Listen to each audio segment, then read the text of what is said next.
Open our public informational meeting, which was continued from our last meeting, for site plan application for 321 Litchfield Street, map 441, parcel 82, two-family residential dwelling. Before we do that, we have two matters to bring up to everybody. First, we're welcoming Eric Maybe, our right now temporary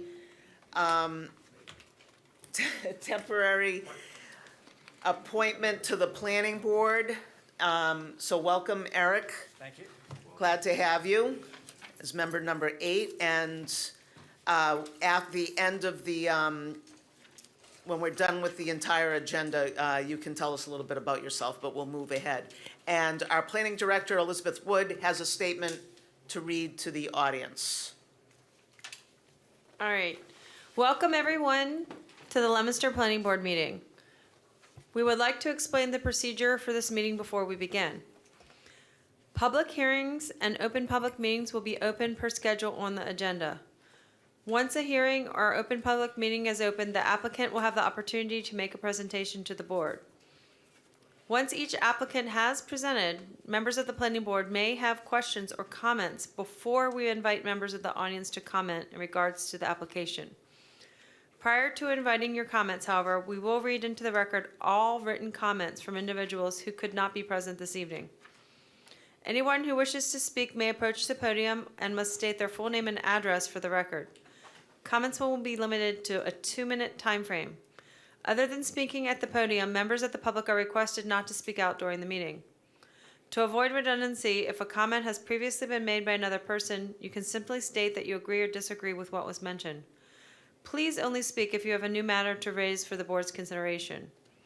All the comments are to be made through the vice chairperson and are not to be addressed to the applicant directly. If the chairperson would like further clarification, she will ask the applicant directly to respond. Once all public comments have been noted, applications will be discussed individually by the planning board. The planning board will then vote to either close or continue each respective public hearing or open public meeting. We will then open our regular public planning board meeting. When we reach the applications on the agenda, the board will vote on the applications. Also, we would like to remind everyone to be respectful and to ensure everyone has silenced their phones. Thank you, Elizabeth. Mr. Anderson, you can begin. Thank you. Okay, sorry, just making sure it's on. Can everybody see this plan? Okay, cool.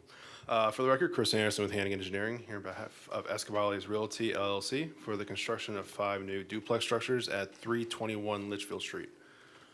Just to orientate ourselves here, we have Central Street that's located in the lower left-hand corner, and with Litchfield Street running effectively along the left-hand side of the page. Currently, the property contains a single-family home, with the lot being predominantly a mixture or a landscape lawn area with a couple vegetable gardens and detached structures. The property is bifurcated by the commercial and residential B zoning district. And the intended use as a two-family structure is an allowed use by right within the residential B district. However, it is not allowed use by right within the commercial district. As such, we did go before the ZBA for a special permit for the extension of a pre-existing non-conforming use, being the residential portion of the property extending further. That allowed for the construction of the additional 3 duplex structures within the commercial district. We did receive a special permit from the ZBA, which has been recorded with the Registry of Deeds and is in full force and effect at this point. It's the intent to develop the property to contain 5 duplex structures. By default, site plan approval is required as it's more than 1 building per lot. Access will be provided by a single driveway, which will be located effectively within the existing driveway that's currently there now. We will be shrinking it in order to make sure that it complies with the 3-foot offset requirement under the zoning ordinance. But we've maintained this location predominantly because the DOT will be doing the roundabout at the Central Street, Litchfield Street intersection in the coming months. And this is the original location that they have approved and accounted for within their designs. We did reach out to DOT for comment. They did provide written response back to us. They see no immediate concern with the project as proposed. The proposed driveway will extend into the property along its entire length, which will provide access to all the individual buildings themselves.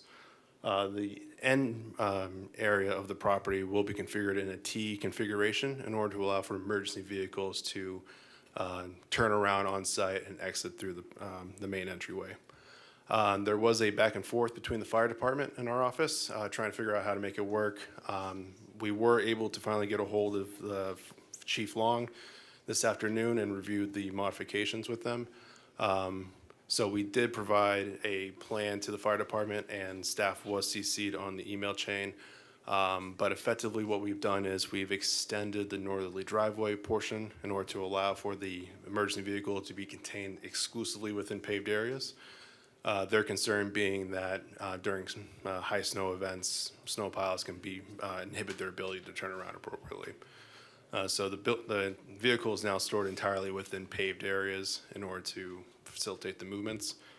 In addition to that, the let's call it the turnaround leg, if you will, that extends south, that was extended and widened in order to allow for the emergency vehicle to be contained exclusively within that turnaround area, so that if there's another vehicle in the area, they can get in and out of the site without issue. Additional features we also added were a whole bunch of striping and demarcations, red curbs, signage, again, accentuating the fact that there's not allowed to be parking. This is exclusively an emergency vehicle access point. With that being said, relative to parking, based on zoning, we're required to have 20 spaces. We are providing the required 20. Each individual unit will have a single bay garage with additional off-street parking provided throughout the site. The first building, if you will have parking on either side of the driveway, so there'll be 2 spaces provided external to the building there. The remaining units will utilize a parking bay, a parking bay of approximately 8 spaces located along the north side of the driveway. Relative to utilities, we are proposing to utilize the municipal sewer and water system within Litchfield Street, Stormwater will be handled entirely on site with an underground store system, which is sized to accommodate up to the 50-year storm event without discharge. It's a sandier site, so it lends itself to infiltration measures appropriately. There's a couple other small stormwater systems located throughout the site just to help capture and recharge additional impervious areas from the rooftop areas. Relative to landscaping and snow storage, we're proposing to provide additional landscape trees and infill shrubbery immediately along Litchfield Street to help bolster that area, and additional landscape trees along the length of the driveway as well. Snow storage has been provided along its length and at the terminal end of the T turnaround to provide compliance with the regulation. We have received several comments from boards. We did provide written response. At this time, the fire department was the primary concern relative to the site layout, which I just reviewed. If the board is amenable, we would definitely be making these modifications to the site plans as part of the overall process, at least definitely prior to construction. With that being said, if there's any questions from the board or any specific comments raised by the department heads, I'll be more than happy to address them. So let's go through those. Let's go through those now.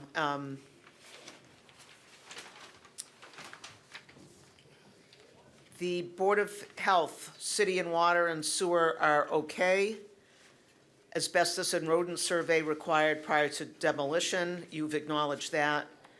The lighting waivers, if it's granted, it shall comply with the Board of Health light trespass regulations. You've acknowledged that. And if an association is formed, private rubbish collection will be required. Duplexes can have municipal collection. You've acknowledged that the development is intended to utilize a private rubbish collection service. Rubbish removal will be accommodated with an enclosed dumpster pad located at the far end of the access drive. Does anyone on the board have any comments or questions regarding assessors and the Board of Health before I move on? Okay, Bill,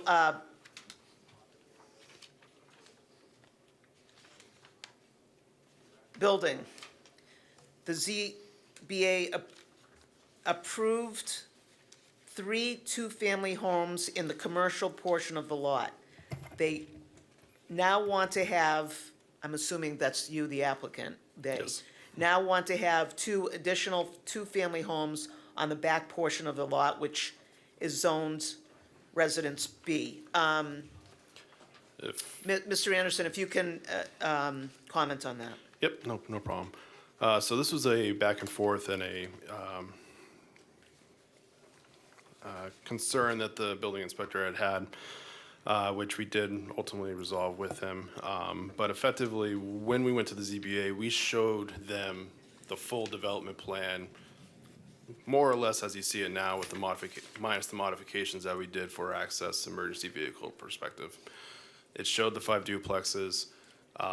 3 were within the commercial district, which they did approve, 2 within the residential B, which were by right, so it was acknowledged as part of their process that there was 5, but they were only approving the 3 in the commercial. So it all comes back down to what the table of uses specifically states. This table of uses only dictates a lot size area for a 2-family structure. It doesn't say per unit, doesn't say anything to that effect. So as part of the permitting process, we went to the ZBA, got the approval for the non-conforming use, that being the 2 duplexes within the commercial, and the residential B by allowed by right. So based on our review of the zoning, the site is effectively at this point subject to only site plan approval for the commercial, the 5 duplexes in total. Okay, does anyone on the board have any questions about that? Comments? Before, and I know you're gonna get to, go ahead, Sal. I'm just, reading the remarks from the building commissioner again. Variance from the ZBA, 3 buildings in the commercial district. Only 1 two-family permitted by right in the RB district. 12,500 square feet is required per each two-family unit. The variance should be for 5 buildings. So is he in support of your proposal here? So- Did he say, or is he against it?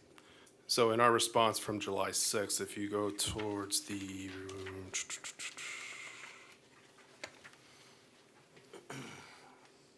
it's the last 2 pages, our correspondence back and forth with the building inspector, effectively agreeing with our interpretation that the ZBA's special permit is only required for the 3 duplexes within the commercial, not required for the residential B, because that's allowed by right. I'm just looking for his stuff.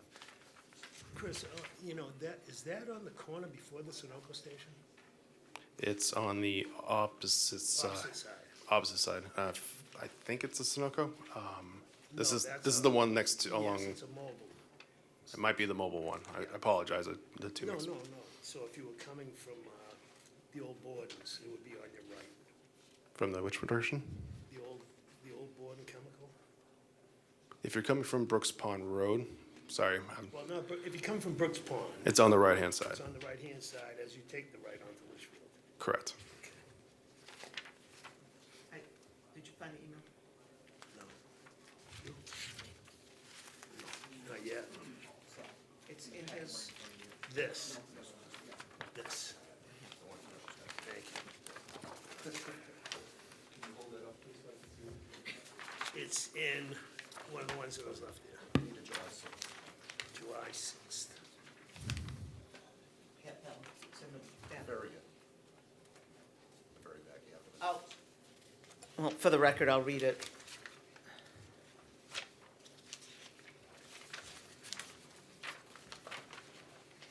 This is from Bill Hannigan. Good morning, Peter. I'm following up on our discussions earlier this week regarding project at 321 Litchfield. As you're aware, we have filed a site plan approval with the planning board for the construction of 5 duplex buildings on the property. The property is split zoned with a commercial zone in the front and Residence B zone in the back. The existing property has a residential use within the C district in the front of the property. We filed for a special permit from the ZBA for an extension of a legally non-conforming use to allow the construction of additional residential units within the C district.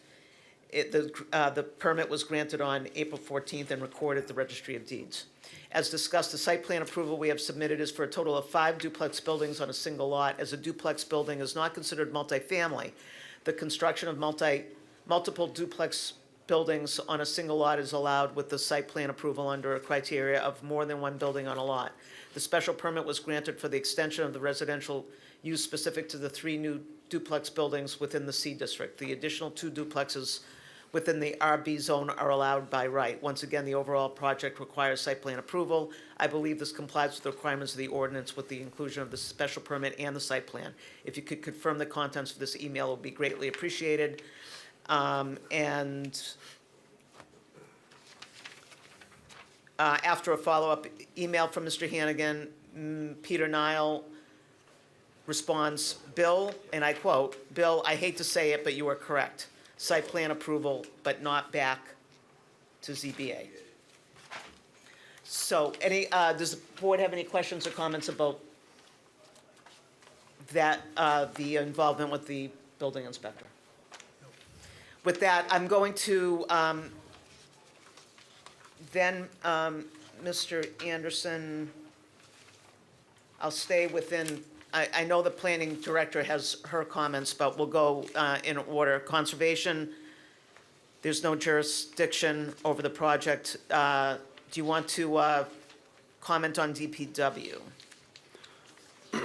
I can comment briefly. Comment number 1 was relative to the layout plans for the DOT construction. We utilized 100% design plans. So we're just confirming that we did confirm with DOT that that's where the driveway is going to be. And comment number 2 is kind of a redundant one. Under the original design, we had a small basin in the rear portion of the site. With the redesign and reconfiguration of the property, that's no longer necessary. Okay. And the wire inspector had no comments. Fire, we've already discussed. Yep. Police, if you'd like to go through their responses, Mr. Anderson. Yep. So comment from police is what drove us to go start reaching out to DOT. We did provide the DOT review email in the package as well. Comment number 1 is just more of a statement of fact that's going from single family to 10 3-bedroom duplex units. Comment number 2 is relative to the dead-end driveway. We did provide compliance with the fire department requests, so that should be addressed. Comment number 3 is relative to the number of adults living on the site, which we acknowledge. Comment number 4 is more of a statement of fact relative to the number of trips that they would expect. Comment number 5 is a statement of opinion relative to the traffic increase. Comment number 6 is making a comment relative to the changed traffic patterns at the Litchfield Central Street intersection. So we did reach out to DOT and reviewed that with them. Statement of opinion. Statement of opinion that going from 1 home to 10 homes would increase traffic? Significantly. Yeah, so that's not really a statement of opinion, that's a statement of fact, right? Okay. And so that's kind of an important thing I don't want to just gloss over. Yep. is that is And gonna once I happen. get through, I'll review the traffic component of it. Comment number 7 is a statement of fact relative to the number of trips at the Litchfield Street intersection. Comment number 8 is relative to the proposed driveway location and its impact on the proposed roundabout design. Comment number 9, and I'll read this one out. The documentation submitted anticipates 40 trips per day. The documentation also states that the review of ITE manual indicated approximately 87 trips per day, which is closer to my estimation. We acknowledge that. We did utilize ITE manuals in order to generate a total trip count for the development, which is, in our opinion, a little over calculated, and I'll review that in a moment, which I will do now because that's the end of the police department comments. So we did review ITE manuals and looked at what the traffic impacts for this development would be. Based on the ITE manuals, the Institute of Traffic Engineers manuals, It would be expected that there'd be approximately 87 trips per day. That's based around a average count of various traffic studies performed throughout the country. We feel that's a little more excessive than you would see because the average counts for those are excessively higher than the 10 units you would see that we're proposing right now.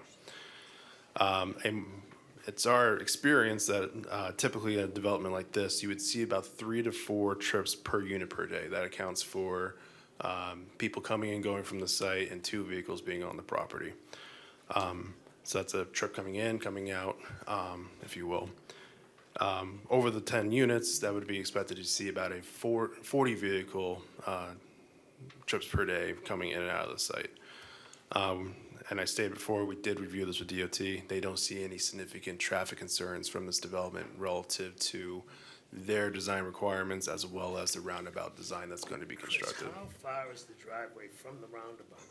Do we have an estimated footage? So the roundabout will come a little bit past the existing split in Litchfield Street. It extends just about, I believe, another like 20 feet beyond that.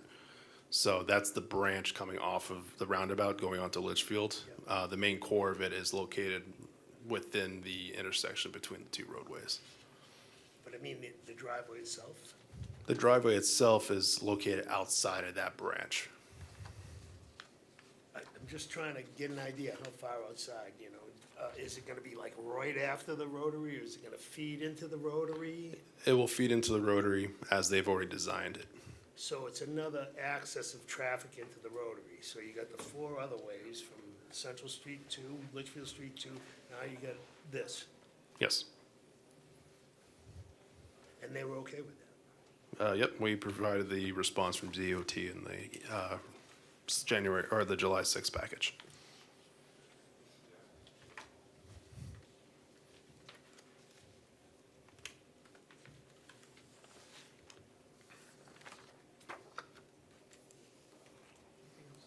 No, I mean, I just think that could be problematic myself, but, you know, I think that's too close. I think we'll end up with issues and somebody will have to pay for the issue, whether it's the Rotary, whether it's the state, or whether it's you guys, you know? I mean, that's my cut on it. And 40 parking spaces, you know, what we fail to put in the parking reports or traffic studies at all on any given project is that the delivery vehicles they bring. Everybody has delivery vehicles all day long, Amazon, FedEx, the post office, whatever it is. There's a lot of other action that happens, not just the trips from the houses. So it's good to err on the high side of that, which you are on the 87, right? And that's why we provided the 87 number. Well,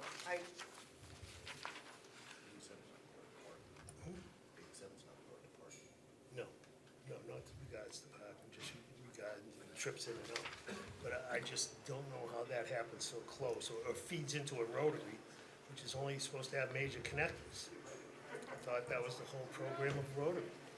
I mean, I might be mistaken, but, you know, common sense tells me that rotaries were for the roads connecting into it, and a way to relieve the traffic issues on those roads. Now, that's why I have some real hesitation around that. well, I believe Elizabeth asked the police department if they recommended a peer review. Is that correct, Elizabeth? Back on July 9th, of traffic? And they did. Yes, they recommended a peer review. Which hasn't happened yet. No, this is the, not yet. Okay. Anything else on traffic right now? We can talk about that in the discussion part. Yep. All right, then the planning director,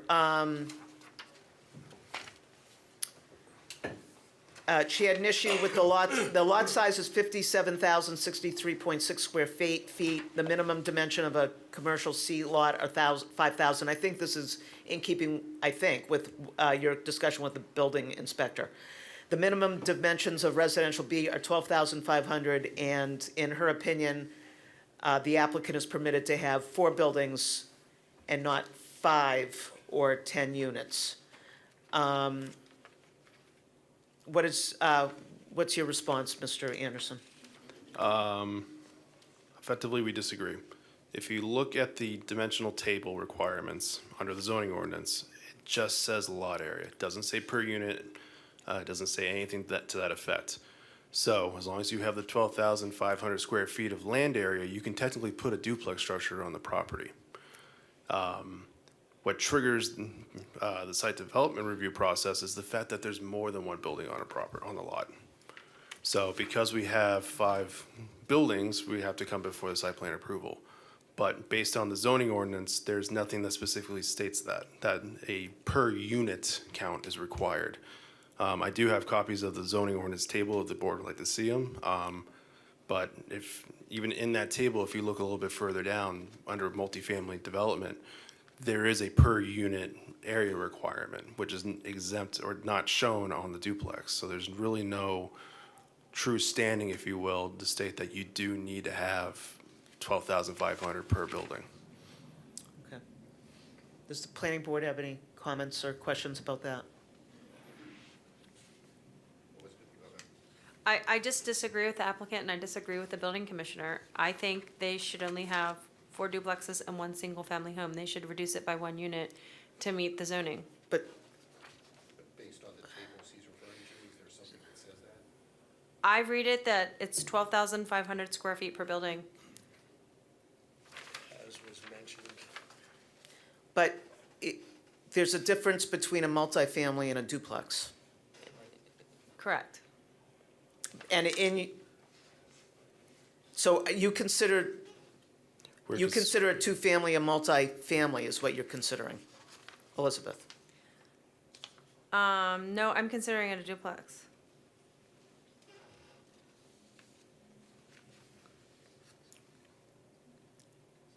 Do you disagree? Well, then you're saying that, well, then if you're considering a duplex, then we have to just go by what the ordinance says.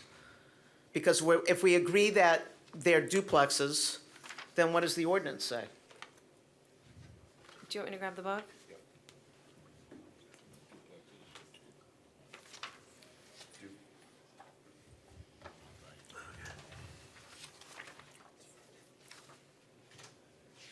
There is a requirement, there's not. It's black and white.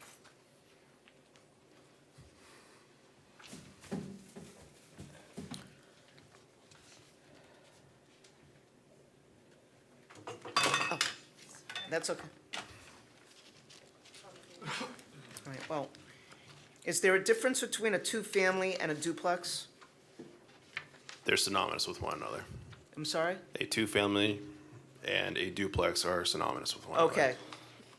So according to our zoning ordinance under the definition, we're using those interchangeably? Correct. Is multifamily the same as No. No. Okay, that's right. I was just making the clarification. All right, so we don't have duplex listed here, so it's Under two-family, if I believe. two-family. Two-family dwelling, a building designed for or containing 2 independent dwelling units. Okay, we can all agree that that's what they are. And then Elizabeth, of course, I lost the page that you gave me. 79. Thank you.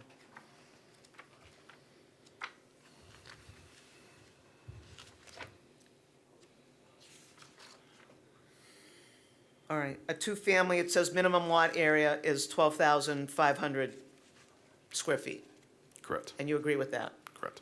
Okay, so talk to me like I'm 5, I don't understand, where are we disagreeing? So, want to go? I just took the lot area, 57,063.6 square feet, and divided it by 12,500, and I got 4.75. And we round down, so that's 4 buildings on a lot. Mr. Anderson, what do you say? So, when you look at the actual table, it says the land area for a lot, 12,500. Does not say anything specific to per unit or per building.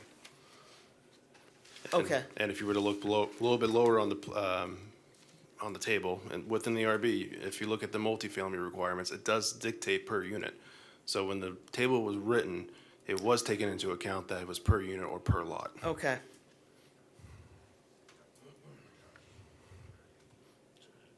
Okay. So the difference is, then the argument in it is the difference between lot area and unit is where the disagreement is. Yes. All right. So, Elizabeth thing says the director's report says the lot size is 57,000 and Change. change. What do you have the lot size as? That's correct. It's it's about 57,000 square feet in total. So 12,000 times 5 12.5 times, this is 12.5. is more than 57,000? So isn't she correct that that's not 5, that's 4? But there's commercial C, which is only 5,000 square feet. I think you got to pull back from the fact that you're trying to calculate a density from this calculation. What the zoning ordinance specifically states is lot area, and it doesn't dictate that it's per building or per unit or whatever philosophically you determine that. What it says is by the lot area. Lot area requires 12,500 for a duplex lots, which we do have. And but just also keep in mind that a townhouse is prohibited in a C district, and it was only allowed because of the variance. So it's not allowed at all, except that they had the variance. Well, but they got the, and I think it was a They got the special variance for permit. three. Special permit. Or special permit, I'm sorry. Okay. All right, well, we could,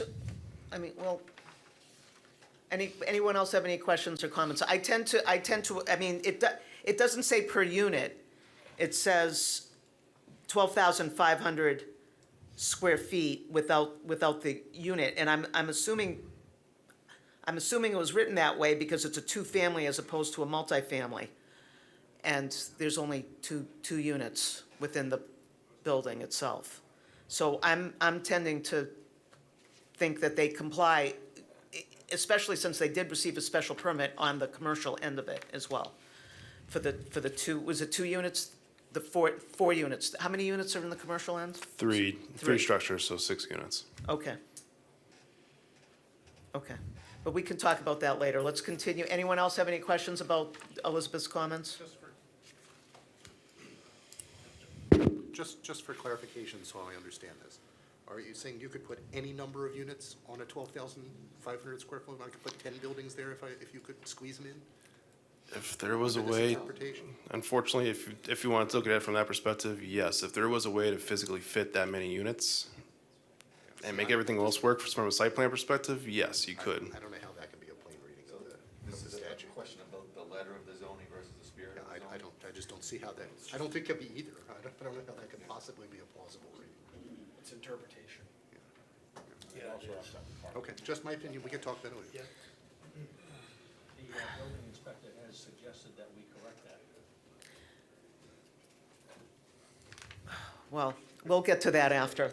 I have my own opinion about that. He doesn't like something I'll get to that after, but it's telling the way he wrote his response to his email as well. I hate to admit it, but you're right. And then all of a sudden, he wants to file a petition, but that's later down the road.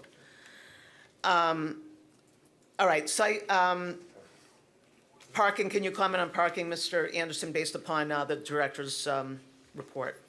And the rest of her comments? Would the board like to look at the Parking was updated? sufficient. Yeah, look at the updated plan director memo rather than the response? Yes. Okay.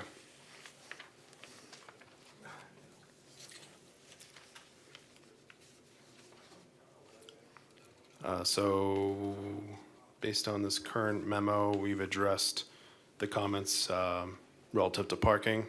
20 spaces required, 20 provided. All 9 by 18.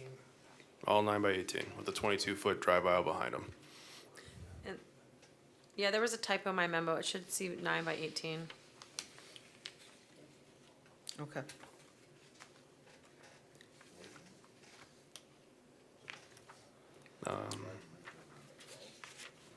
That was a typo. Is that, But Would you like me to keep going Yes, down? please. Okay, sorry. Snow storage, it's just stating that we are providing the required 5% of the gross parking area. Comment number 4, we are proposing the dumpster at the end of the turnaround aisle, if you will, and that will be enclosed with a vinyl fence to provide compliance with the regulation. Comment number 5, relative to lighting. The section 58.6 requires that a light level of 1 foot candle be provided throughout the driveway and the parking areas. We're requesting a waiver from strict compliance with this, only because we are in a generally residential neighborhood. We're trying to minimize the light that's being generated from the site. So we are providing the required 1 foot candle in the general parking area, but along the driveway we're at a lower level, just so that we're not providing or producing a lot of light. Each of the units will have a floodlight and general residential lighting around them, so there will be lighting immediately around the entryways to the building. It's just the driveway won't be as fully illuminated. Chris, what are you proposing for the reduced lighting on the driveway? Anything at all? So there are pole-mounted lights along the length. It's just that between the lights is where it starts to get a little bit less in light intensity. So how many along the lane? Yeah. And just looking at the plan, we're looking at about 0.6 to 0.5 foot candles in between the pole-mounted lights going towards Litchfield Street. So we're just reducing that span, if you will.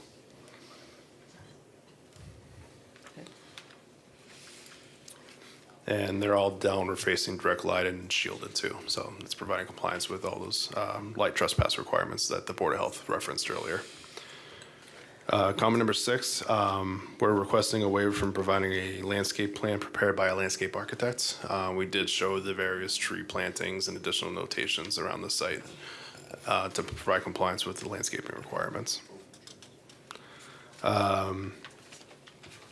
Comment number C, we did add a note requiring that all shrubs or trees which die within 1 year, 1 growing season be replaced. We've added that to the plan.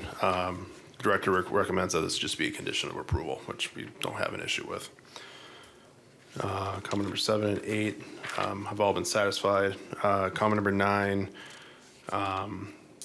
is relative to access requirements that we must demonstrate that the project or use will minimize traffic and safety impacts.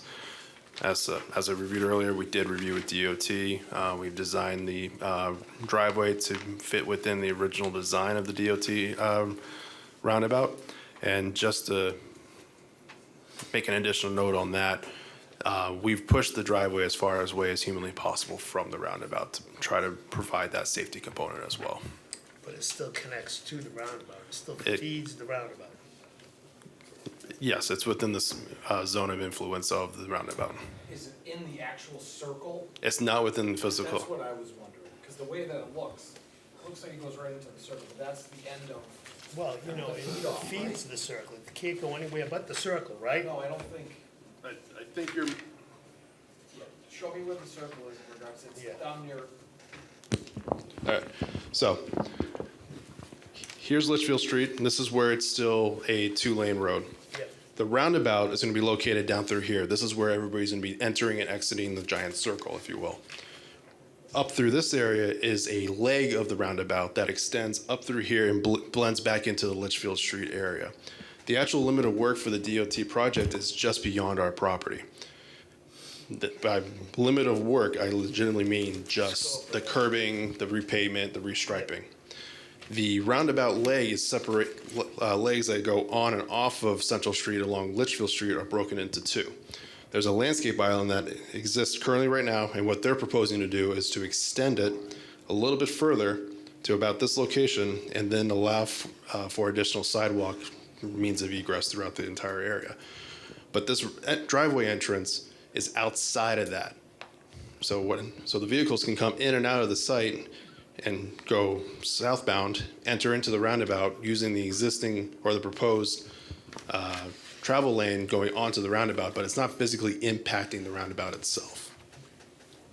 Is it safe? right, it never, They can, if a vehicle wants to, they can take a right out of the site and go along Litchfield Street and never interact with the roundabout. Are you saying that the driveway enters into the slip lane of the roundabout?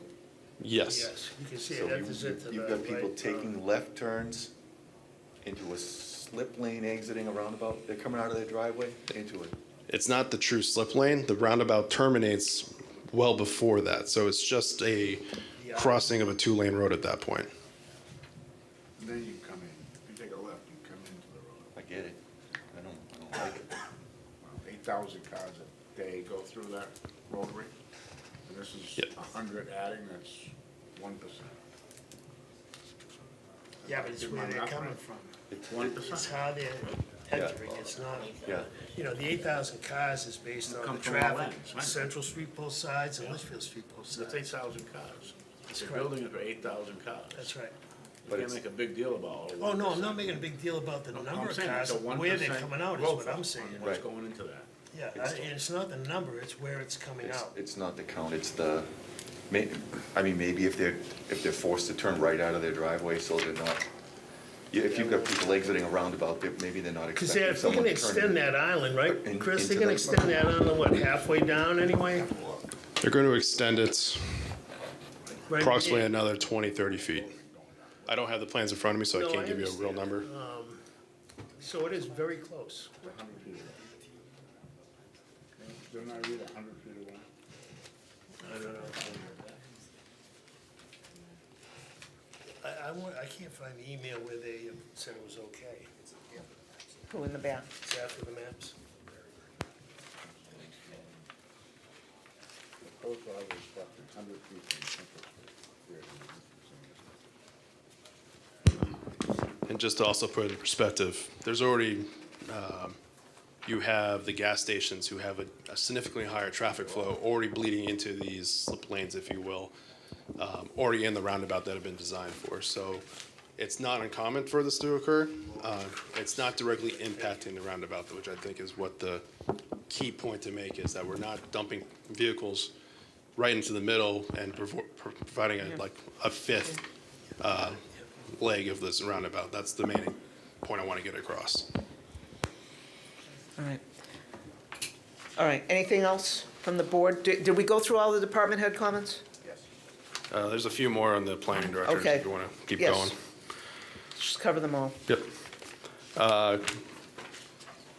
Relative to section 63.1.1.3, to the extent feasible, parking areas must be shared with adjacent businesses.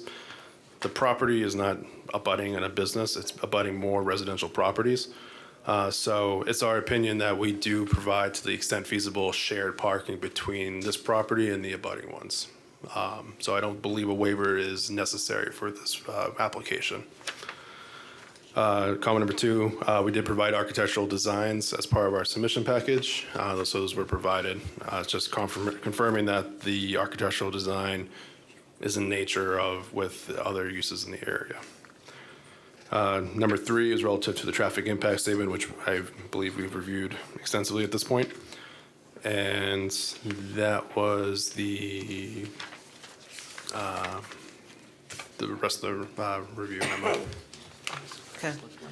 Does the board have any other questions or comments at this point? Okay, I'm going to open up to the audience. Does anyone have any questions or comments? You're limited to 2 minutes. We have lots on the agenda tonight. Anyone have any questions or comments? Okay, what would the board like to do? Well, is there anyone concerned about the traffic? Yes. We've got the traffic, we've got the density versus lot size, and we've got the fire truck turnaround. We should get a legal ruling on that. And also, I mean, we have one engineer saying that from DOT. Can we get the Yeah. DOT plans? Do we have those? And So through the chair, vice chair, Yes. we can provide the DOT plans. If the board wants a traffic review, I would request that that be held off until we can provide a formalized traffic review memo to the board. Again, it's only 10 units, but if, obviously, we're at the discretion of the board. and If that's the will, we will obviously follow suit, but we would request that no documentation be handed out to the peer review engineer until we provide a formalized traffic memo. I don't want them to review something that they're going to look at and say no, and then have to repay somebody again to look at it when again. you show us the DOT, I'm sorry, when you show us the DOT plans, can you overlay them into your plans or your plans I can onto them so that we can see the So whole within the picture? within the DOT plans, I can physically show you the driveway location Yeah. easily enough. So that's, I don't need to overlay anything because the driveway is the existing driveway that there's now. All right, so you can speak to that then. And I will also note that the DOT engineer that did review that is the district engineer for permitting and design requirements. So it wasn't just a random engineer. No. What's our August date? 17th. And do we have anything yet? No, we don't. Okay, so I move to continue this until August 17th at 6:30, I second. Okay, and it's for the applicant to, pending for him to It's provide just the traffic additional stuff, Okay. information. the DOT plans and for us to get the You know, solicitor's interpretation of the zoning? that's fine, yeah. Well, that's a motion, do I have a second? Yeah, I seconded it. Motion made and seconded to continue for those, at least those two pieces of information that we require. 3. 3, thanks.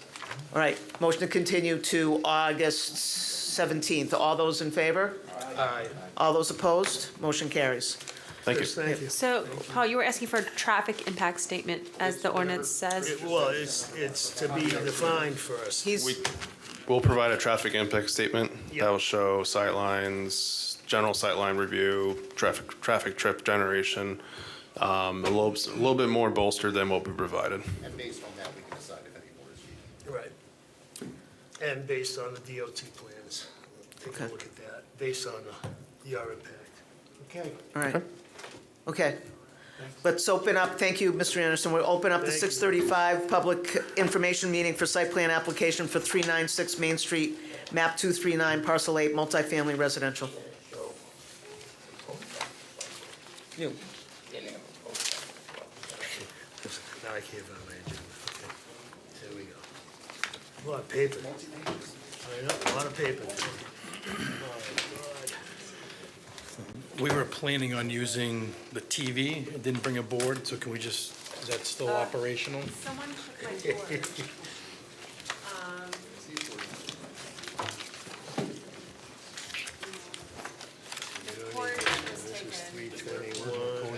board.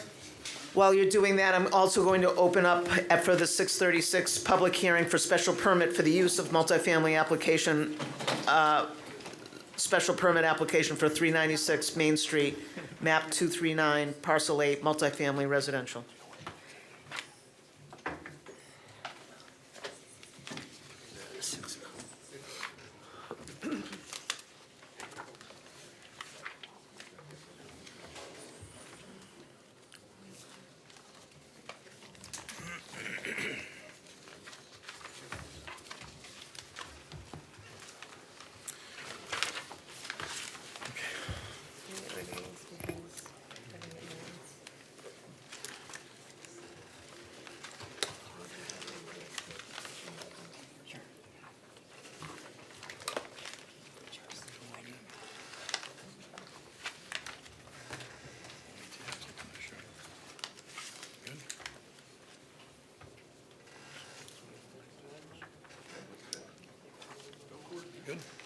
All right.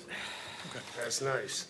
Thank you, Anthony. Makes it easy for us old guys. I agree. My name is Anthony Cleves, I'm with Haley Ward. Dan Sheehan from Haley Ward is with me as well, here on behalf of the applicant E.T. Duval and Sons. We're here before you for a multifamily project at 396 Main Street. If you go to the site plan, please. So for point of reference, we have Priest Street to the west or the left of the page, and Hawes Street, there's a signalized intersection at Hawes and Main Street to the right. If you're familiar with the E.T. Duval sheet metal fabrication business, that's in the left-hand side right there, that's their existing business. So if you're really familiar with the area, you may notice there is a vacant lawn area just to the right of their driveway. There used to be a house back in the mid-90s that was there, I believe that the family used, had since been torn down. And so this project is located in that large grass area that exists there today. So again, we're here for what we call a multifamily project comprised of four duplexes and one single-unit building. Go back to that. Driveway in between the units coming off of Main Street. Again, it's all an existing lawn area, so I don't think we're gonna need to cut one tree to do this. We have utilities tie into the existing municipal infrastructure of Main Street, sewer connection, water connection, stormwater. We're proposing an underground infiltration system. It's a fairly well-draining lot with much runoff coming off the site now, so we're planning on retaining all of that on site with an underground infiltration system. You can see the E.T. Duval driveway to the left there. So, as I mentioned, we looked at this as a multifamily project, so comprising of 9 units. And that's how we kind of did some of our calculations. And for that, we would need to increase the lot size. So we have proposed a new property line off the left-hand side to increase the lot area. So we had looked at, I believe the building inspector's letters kind of concurred with that assessment, looking at basically a 9-unit multifamily development. And so that's why we're here for a special permit. By right in the Residence B, or in the Residence B, you could go 8,500 square feet per unit. But by special permit, you could go to 5,000 square feet per unit. So, which is why we submitted as a special permit as well. We continue this as a multifamily in the table of uses in the Residence B. So you would need a minimum of 45,000 square feet. We're proposing 58,000 square feet. Reason for the excess and above that 5,000 per unit is also in that dimensional table. There's a maximum impervious area coverage of 30%. So that percentage requires us to add an even more lot area above and beyond that density requirement of a special permit. So to get the 30% maximum impervious surface, we needed about 58,000 square feet of lot area. So we're proposing to change the lot lines for that. We haven't submitted an A&R plan as of yet. We wanted to get through this permitting process in case something were to change, because that could change the required property line for that. So hopefully, once we get through the process, absolutely we would follow up with an A&R plan for endorsement for the lot line change. Proposed snow storage is off the back at the end of the driveway there. Exactly. We have some of the department head comments, which we'll get into, will probably change some of what we're seeing here. We didn't get into making any changes to the plans as of yet, because we wanted to get before the board to facilitate some comments from the board that could change some of those revisions. We didn't want to kind of do hopefully one, large sweeping revision instead of multiple small ones. We have been before the Conservation Commission. There is a wetland system behind this property. If you can think of it as you're driving down Route 2 East, as you're coming up to the Mall of Whitney Field exit, if you look to your right, you see a very large, open, wetland marsh area. That's that. So the E.T. Duval property sits up from that. So we've been to one hearing with the Conservation Commission at their last meeting. We're just on the fringe of the 100-foot buffer zone, but we are in their zone. They didn't have any real substantial comments. Snow storage was one of the things they wanted us to kind of look at and see if we could do something different with the snow storage.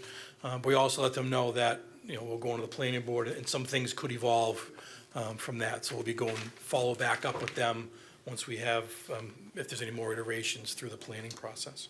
Anthony, isn't there elevation between where that Significantly, wetlands yes. is and- Yeah, probably 30 to 40 feet. It's pretty steep. Yeah, yep. And so, great comment, Sal, and that was discussed at the Conservation Commission hearing too. They brought that up, which is why we're trying to keep the development, we're not touching that slope. Again, we're not cutting a tree down, staying up in that existing grass area, keeping the buildings, away from that slope. And for a point of reference, the E.T. Duval building is even closer to the slope, the existing one. It's exactly. Far away. So those buildings were probably, say, 40 feet away from the slope, the closest single family on the left. See probably, the but again, elevation lines we there, we don't how- want to how touch close it, they we're are, not, How steep that is, right? And I'm guessing that the Conservation Commission is concerned that you're gonna be pushing snow right down the hill into the swamp? yeah, yep, for that. So one of the things so that was one of the things we're gonna look at to see if we can do something different with the snow storage. Honestly, it's gonna be challenging, because the reality is, and anyone that is familiar with snow plowing, you're gonna wanna push right to the end of that driveway. So one of the things we're gonna look at as we address some revisions is trying to maybe raise the grade of that snow storage area and have it pitch back to the parking lot, instead of having it pitch away from the parking lot. Then melting snow storage, if it has any sands or whatnot, will drain back to the pavement area, which gets into the stormwater system, which has treatment and infiltration. So I think that's where we'll probably go with that, because the reality is that you could put a sign up that says, "Don't dump snow." At 2 in.the morning, you're gonna dump snow there. I mean, honestly, so, Anthony, what if you bare left at the end of the driveway for the snow storage? You know, yep, if you That's bare the left driveway, with it, man. instead of straight pushing it back. yep. You make it so you push it to the left, because you won't be seeing the, drastic elevation changes, and you can put a lip on it. to keep Yeah, it so that's in. why I said, so we are far away from the Yeah. slope, that I think we can probably raise that grade a little bit and have that drain back to the parking lot. So that's one of the subtle changes that we're probably gonna try and add. But the other thing that also makes this area more complex, I'm gonna jump ahead, we'll get to the department comments in a second, but one of the comments was from the Board of Health. Great comment, it was about trash. And when we first were developing this plan, the intent at the time was just gonna be one single ownership rental properties, which we believe you could have had, trash receptacles for each unit. But I think the property owners have kind of changed that, and might consider being like a condo. And as the Board of Health pointed out, as a condominium association or homeowners association, you need to have a dumpster. So that's another addition we'll be making to the plans, is adding a dumpster area, screened-in dumpster area. Probably gonna be at the very end of that driveway, honestly, because that's, so that would impede a little bit of the snow storage. You're gonna have to use to the right more, and to the left of it some more. But wanted to bring that up, is that's where this plan's gonna evolve to. There'd be a dumpster pad at the very end of that driveway. Why don't you put the dumpster pad where the proposed snow storage is up to between the last two buildings, and keep that, Yep, so we have some parking spaces there. So there's, in between each of the units, you'll see those jet outs of parking, of pavement, those are some parking spaces. Put it on the other side, put the dumpster on the wall. But if you put it at the end of the driveway, that would definitely force them to either bury it or Right. go to the right anyway. So it may actually help Yeah. some of the direction of the snow storage and not be right at the end. But yeah, so there'd be a dumpster proposed at the end of this driveway, now that it seems like this is turning into more of an association instead of one owner, for that. Yeah. Parking, and we'll get into some of the comments, but we interpreted this as a multifamily project where these are 2-bedroom units, so 1.5 parking spaces per unit, 9 units needing 13.5 parking spaces. We've proposed 14, each unit having its own garage, and then additional 5 spaces outside of the 9 for a total of 14. So 2 in between those 2 duplexes, and then 1 in between the duplex and the single family. So that's why we've labeled them all proposed, 2-bedroom, 2-family dwellings, So how many parking spots do you have? 14. And that's including 5 random ones? So that's including those, yep. So our So you're calculation saying- was 9 units, 9 units, 1 parking space. 1.5 per each. space, which is 13.5 spaces. And then each building has its own garage, so a 1-car garage in front of each of those units. So there's 9 spaces there. And we added 5 more spaces outside of that, not in front of the garage, because you don't want to impact them parking in between each other. We had 5 other ones outside there. That's where you put cars. So, We're looking at effectively a mirror image of the plan we just looked at a minute ago, considering it as a completely different type of project with different calculations. One- Even One's though- multi and the other one's You duplex. brought it up before I Right. could. It's the same conversation about, is this a multi or a duplex? So, I mean, it's, again, sitting in the audience, so it's deja vu, like it's, we're gonna have a very similar conversation You're here. calling it multi. They So we call called it a multifamily. That's why we filed for a special permit. That was, I think we've done it historically over the years that way, many years ago. What's the zone again? I know I should know. Residence B. So that's how we interpreted it when we started this a couple years ago. We looked at it as under the Residence B special permit multifamily section of the dimensional regulations. 5,000 square feet per unit, 30% max impervious coverage and your setbacks. So that's how we had looked at it when we had started this a couple years ago. So if we looked at it the other way, we have way more lot area than you need. If you look back Is at it- the other calculating way. So, So, I mean, your intent is not to go, multifamily, you could have 3, 4 floors. we could have done a 9-unit building. And that's just, doesn't seem to make sense in this neighborhood. You have duplexes right across the street. We've got one to the left. Actually, if you want to bring up the assessor's map for a minute, Dan. Couple multifamily homes there. Anthony, if I may. Yeah, please. Just because I'm just struggling to understand the similarity yet the complete different approach. So if multifamily dwelling is defined as any structure regardless of tenure, design, or intended or used as a home or residence of 3 or more families, each in a separate dwelling unit with separate entrances living independently of each other, and may have a common right in halls and stairways, as I think we can all wrap our head around a 3-decker. Sure. Right? So I just don't see how this is multifamily. So we looked at it, honestly, we looked at it conservatively, being a multifamily project. Not a multifamily, Subdivision, not a, that's a multifamily project? comprised of multiple lots. This is one lot. So this is one lot that has more than one family on it, that has 9. So we looked at it, because I believe that's how, years ago, other projects similar to this had been approved. It's comprised of 2-family buildings. It's a different style as opposed to a townhouse or a garden-style apartment building. This is just another variation of a multifamily project, is how we had looked at this, because that's, I think of other, A townhouse too? Is that how we consider other condominium complexes, like Two-story? Chapman Place? Are those multifamily? That's a single lot with multiple families? it's one on it? Is that- large, is that how large we- parcel. Like, I think of one off the top of my head, I don't know if you remember Steeple View on Lancaster Street, which was, that wasn't even a horseshoe, it was a straight in, where I think there's a spa on the building there now. Oh, at the beginning of Lancaster? Yeah, towards town. Farraco Funeral Home? Yes, the old funeral home, exactly, Yeah, right there. yeah. There's a mix of duplexes, one lot, but it was a multifamily project. I think it's, so, a different take on it. I think ours is more conservative. We needed more lot area. But it's not the definition.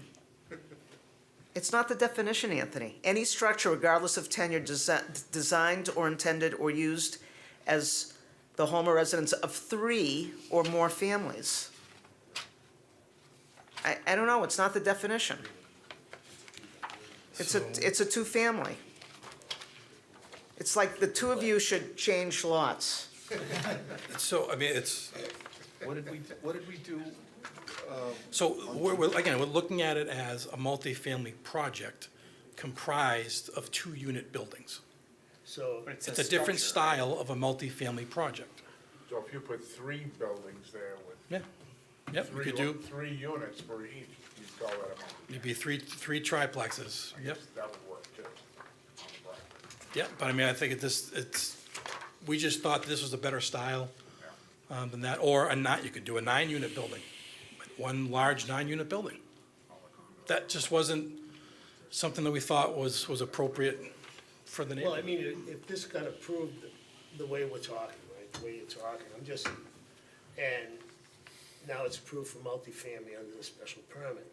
So I think they would have the right to change that to, 3 families per building or multifamily, higher level density. If we. Well, it wouldn't be a high level of density, it'd be a different building style. Right, right. You know, we're, again, multifamily project. So that's why we thought we would need 5,000 square feet per unit, which is why we're doing it that way. Whether it was one 9-unit building or, Mr. Kerrigan, as you mentioned, three 3-unit buildings.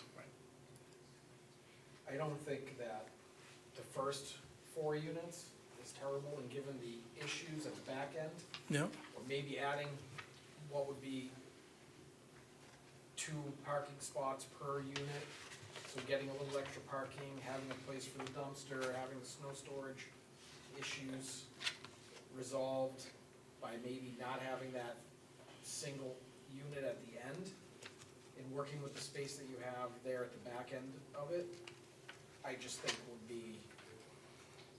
it would just look, I think, a lot better. I don't know, I'm just saying, there's a lot of things that can be resolved with the space that you have left by just, and I don't know if that's good or bad for the applicant financially, but it would certainly, I think, make it work a little better. yeah, I appreciate the comment, and as you know, it's, anytime you lose units, it is a financial impact to that. And again, I think we can go through, there are other comments here that may lead to more of that discussion. But I think thank you very much for bringing that up, and that could be something to consider. Obviously, you never want to lose units, but I mean, I think we have a different discussion on the whole nature of the project Just my itself. opinion, but in the winter, every spare inch of this thing is marked as snow storage. It's gonna be a disaster for people living there trying to maneuver in and out of it. And did I hear you say that the snow storage is behind parking spaces? It's everywhere. Yeah. It's every basic Yeah. Yep. open spot on land. I mean, you live If in that a really was used for snow storage. it would be condominium disaster. complexes, they tell you, move your cars to Right. this side, move your car. Well, they right. have garages, so that should solve that. Right, They're right. yeah, I mean, I think it's, Everybody's got one garage. But when I leave my Two bedrooms, garage to one try and garage. maneuver anywhere in that property, Who there's has gonna one be car piles of in that snow. house? It's gonna Yeah. be, and depending how high that snow gets, you're not gonna be able to see turning out of your garage and going into anything. It's just, yeah, I mean, this is not a gonna be ugly. high traffic driveway. Yeah, I mean, you're gonna have snow storage everywhere like you would on your own property. Go to the assessors, please. If you zoom in, please, to the lots across the street.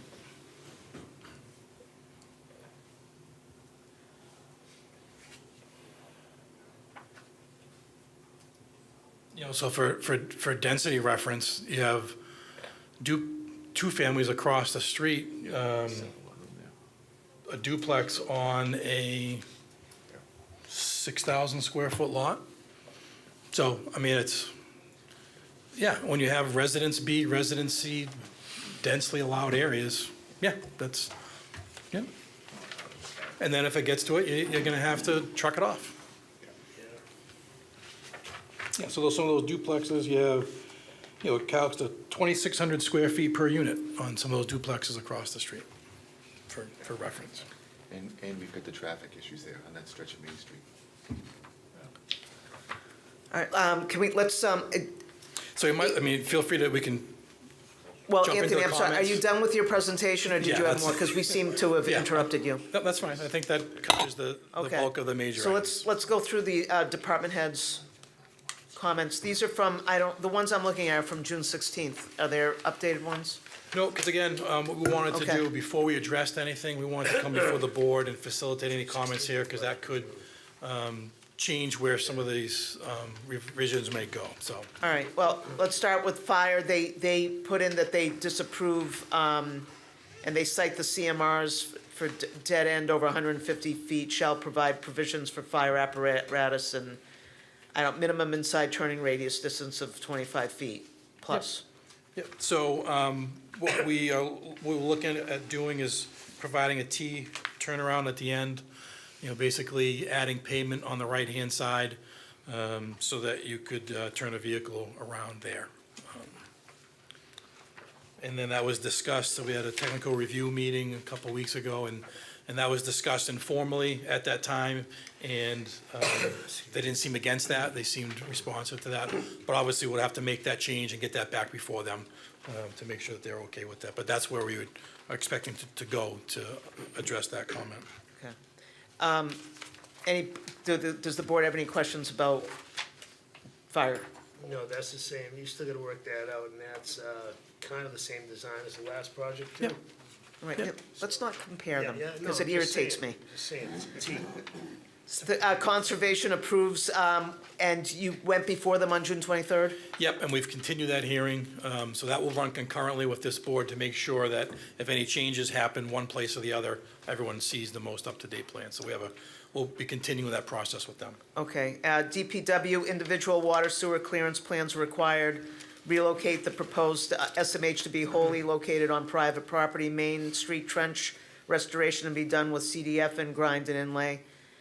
Provide water service connection detail, provide sewer connection detail, abandon the old water service of 396 Main, relocate the sewer clean out to be outside of the paved area. The stormwater, O&M states that the spill control and containment kit will be on site. Where will it be stored, and will there be a spot for dumpster pad, which we, So the first 5 comments, and item number Bless 1, you. agree, yes, we'll make those changes, no problem. The comment on relocating the sewer cleanout, we are going to try and do that if we can. We have other utilities we may have to just kind of work around, but yes, we're going to try to accommodate that as well. The comment on the spill containment kit, that was unfortunately a leftover from a commercial project that we had done. Typically, you don't have an exterior spill containment kit, so good job from them on being very detailed in their review. So no, there would not be an on-site. For residential projects like this, we would not have them. And then yes, to answer the question, there will be a spot for a dumpster based on what we talked about. Yeah. So I think all those we'll be able to address. all right. Police, they suggest a traffic study. There have been 9 crashes in the last 5 years in the area of Main Street, not including the intersection with Priest and Hawes.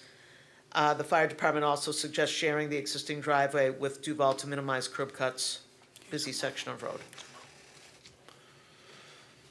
Yeah, I mean, so was one of the things we wanted to have a discussion with the board.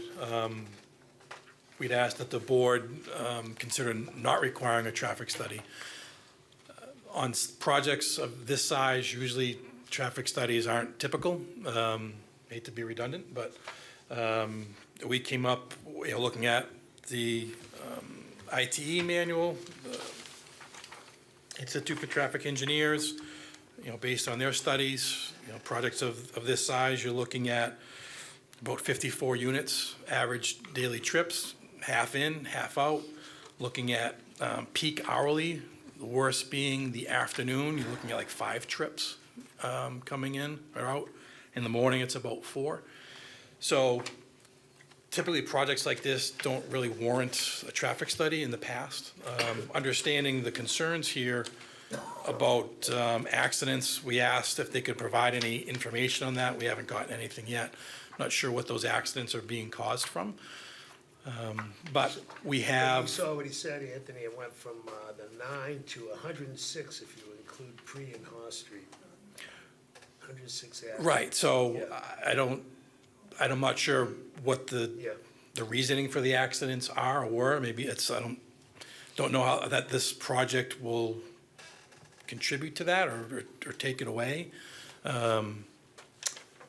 Sight distance, when you look at the sight distance in either way, you look to the right if you're exiting the property, which would be up towards Evergreen Cemetery, heading towards town. We have probably in excess of 800 feet of sight distance. It's a pretty straight section there. Looking to the left, it's a little less because you have the road turns as it goes over Route 2. So it's about 350 feet. And that's right at the stop line to the signalized intersection at Hawes.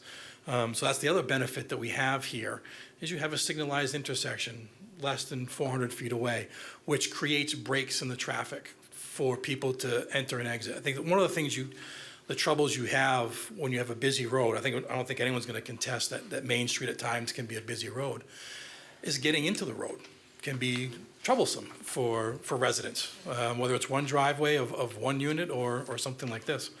So the impact really becomes for them trying to get out. But I think that signalized intersection mitigates that. This by no means, if you were to do a traffic study, would this come back and say you need a traffic light here? Or you're gonna need an acceleration lane or a deceleration lane, things that you might have on a commercial development that really would warrant a traffic study. We have a sidewalk we're fortunate to have right there for pedestrian access. We were hoping that the board would consider not requiring a traffic study for that. And if you did a full-blown traffic study, I'm not quite sure what the point of that would do. Getting trip counts of the busy roads, so you know how many cars are driving by. It's not a Dunkin' Donuts where you have a lot of people turning in and out, which can be troublesome. So again, I think the sight distance meets the requirements. It's a 40-mile-an-hour road as you're coming from town. So when you look right, you need more sight distance, and then it's 25 at the lights. So when you look left, you meet that sight distance requirement too. So, Could you give us some more information from the police as to what they would hope to get from a traffic stop? Yes? They mentioned trying to control the traffic through. right, I mean, it's like traffic study is such a broad word. I just don't know. Obviously, we always are trying to be aware of costs of things. We're not opposed to providing more information. I just don't see the value of a fully, traffic engineer, having trip counts, analyzing pre-street, analyzing the intersection. All you're gonna do is providing information on those intersections. It's not gonna have What this. about the shared driveway? Yep, so that's not something that we think is a great idea. I understand where the comment comes from, absolutely, can understand that. But we typically, it's gonna be its own separate project, its own separate property.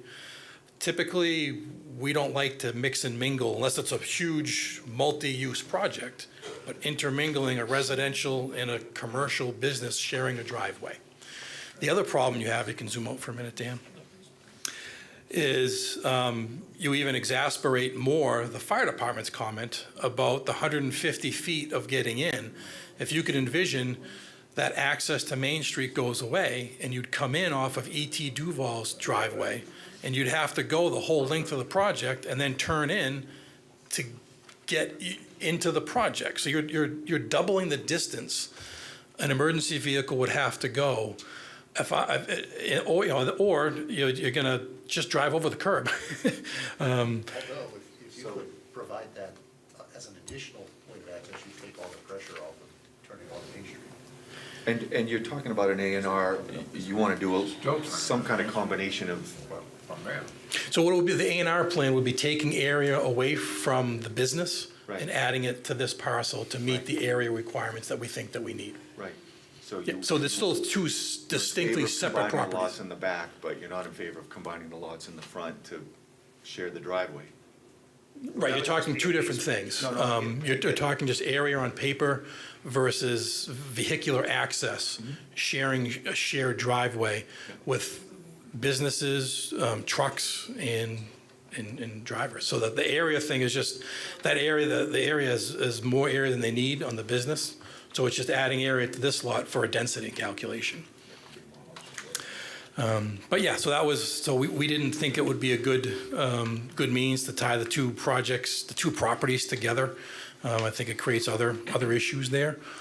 Understand their comment to minimizing curb cuts. Every property here has a curb cut. And I believe it's a requirement too, to have access through your frontage of your property. So no, that's not something that we really thought would be good for this project to do that. That's what they condolize them. Should have their own. All right, assessor approves. Board of Health exterior lighting must comply with Leominster light trespass regulations, which are attached. Is there a homeowners association? If so, not eligible for municipal trash collection dumpster area? We've discussed that bulk item Yep. collection plan, as we've discussed. Yep. So the same thing, I mean, we can add some more notes to the plans about conformance, the lighting and things, but great comments. Yep. All right. and building approves. Then the planning director's comments, she states that you require 18 parking spaces. Yep, and so that's based on, as it was referenced in here, 2 parking spaces per dwelling unit with 3 bedrooms. We do not have any buildings, units with 3 bedrooms. They're all 2-bedroom units, which the required parking is 1.5 spaces per unit. So we believe that we do provide adequate parking per zoning.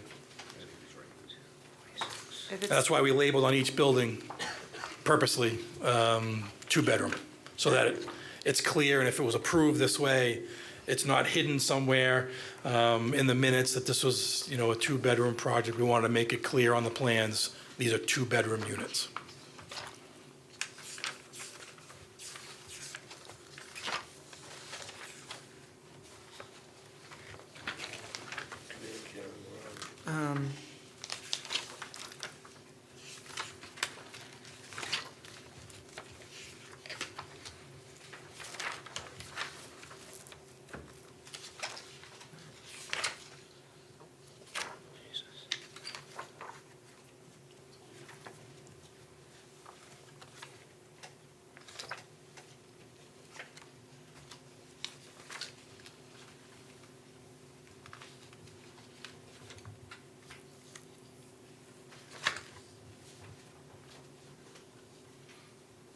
Okay. Dumpster, she's highlighted dumpster, which we've discussed. Lighting, we've discussed. Landscaping. Landscaping, Yep, so we would ask for a waiver on the plan being prepared by a landscape architect. We do have a landscape plan in the set. We have some trees proposed along the street and in between the units. We're proposing the trees, not as street trees necessarily on Main Street, they're actually on our property, so set back outside the right-of-way. But if you can, might as well go down to that, Dan. okay. So in between some of the parking spaces on the other side of that, and some along the street there. But again, all on our property, which would be a DPW requirement anyways.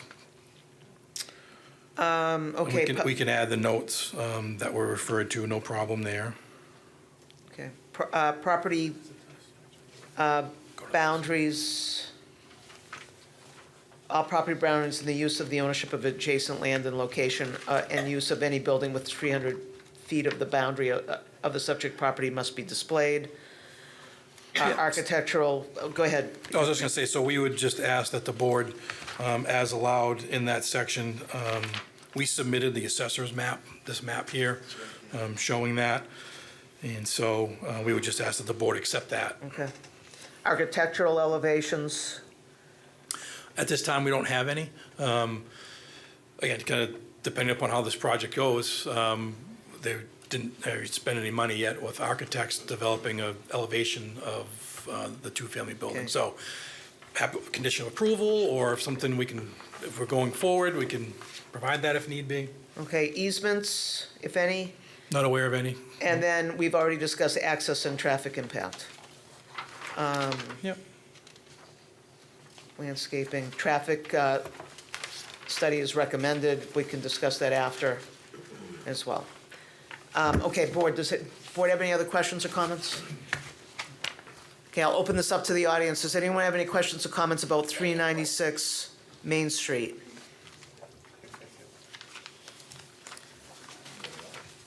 Mr. Souza? I'll fill in my name, John Souza, 347 Prospect Street.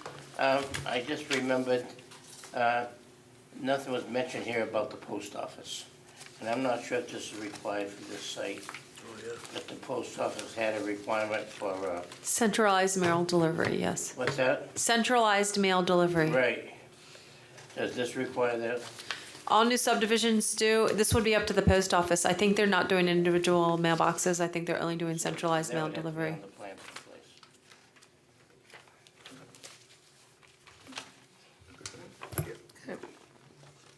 All right.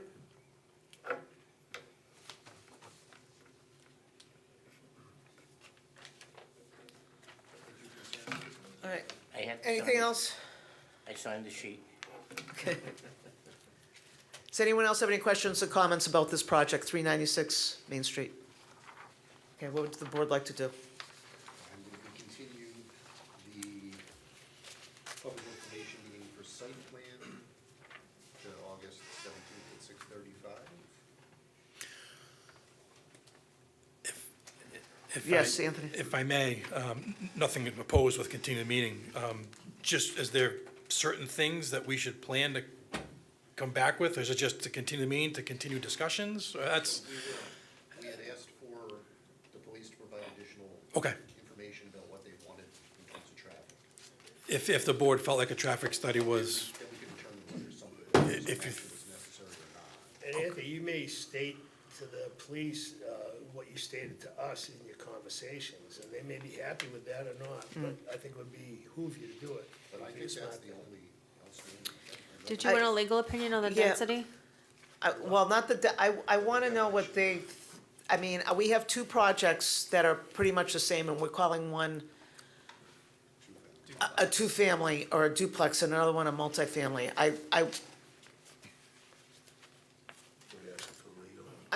I'd like to know how we can reconcile that.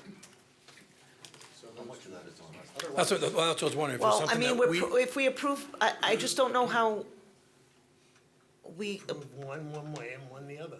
Yeah, no, I agree with that, but, Yeah. I mean. Well, if- let's if our get some, definition is let's so get some loosey-goosey counsel. that allows them to Let's do have it, our lawyer look at it on and us say, to tighten it up. I mean, honestly, I think we looked at it conservatively. If you look at it as the previous project, my understanding, we'd only need 12,500 square feet. We have 58,000. So we looked at it just conservatively.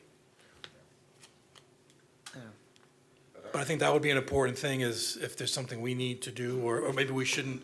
I'd hate to go make a bunch of changes if, I felt at one point it sounded like we couldn't do this project the way it's proposed. So I don't want to start making some changes to appease a turnaround if you say, no, you can't do this project. So you were saying that if these were duplexes, you would have even more leeway? Was that what you were suggesting, if these were duplexes instead of? If you were to call this, I think how it was discussed before, yeah. you only need 12,500 square feet. I wouldn't need to take area away from ET Duval. We'd just leave it as a 40,000 square foot lot. That's under the interpretation that you Right. can cram as many things as you want on the whole. Right, so again, but see, I don't not agree, I don't explicitly agree with that. I don't agree with, I don't understand how that works. On the other project, and I hate talking about the both of them, comparing them, but I don't understand that. If they have if they have a duplex and it's on 12,500 square feet, there's one duplex on 12,500 square feet. That's the way I would, So I don't understand how you're thinking you can cram in as many as you want.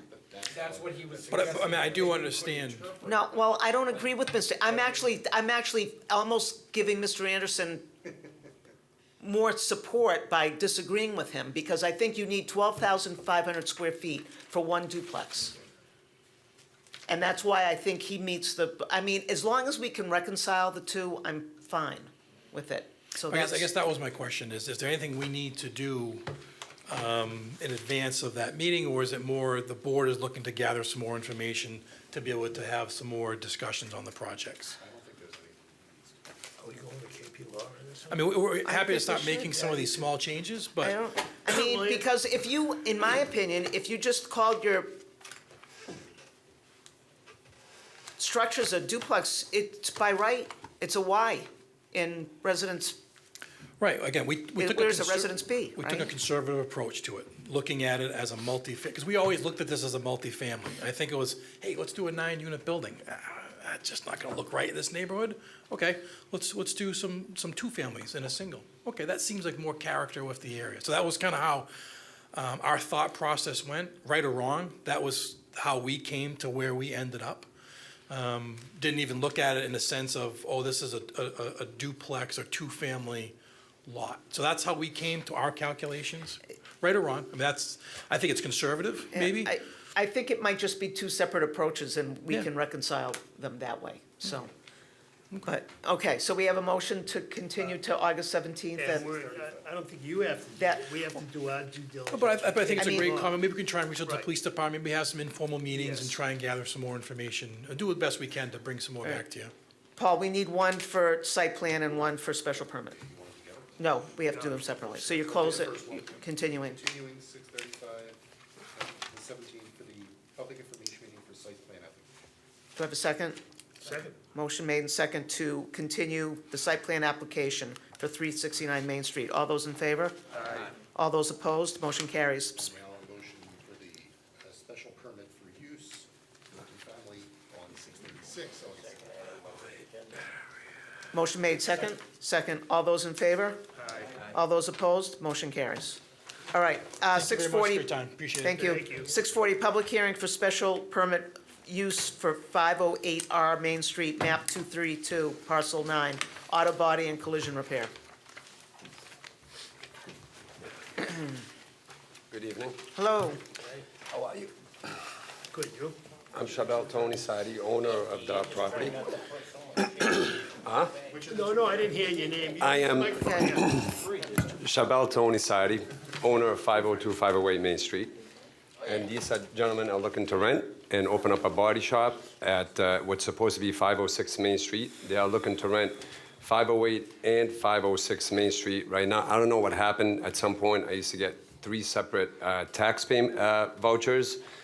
When I purchased it, it was 502, 508 Main Street. Now I get taxed only for 508 Main Street. But they're supposed to be renting 2 separate offices. One of them that used to be a dealership. And I had a detailing shop at 506 Main Street that they're looking to put a body shop there. Okay. The building already exists, Yes, and this is just for the use. yes. It does have oil water separators installed. There's been running, we just had tenant leave who sold cars, Car XP. He was there for about 4 years. I've always had a dealership over there. They're just looking to take both units over instead of having 2 split units.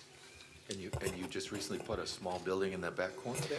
That is 508R. Yes, there's going to be a dog grooming business on the first level. I'm trying to keep all the traffic as minimal as possible on the property. And I know that everybody here fears that we're going to have like a junkyard-looking place. I did not invest all my money onto the property to have that.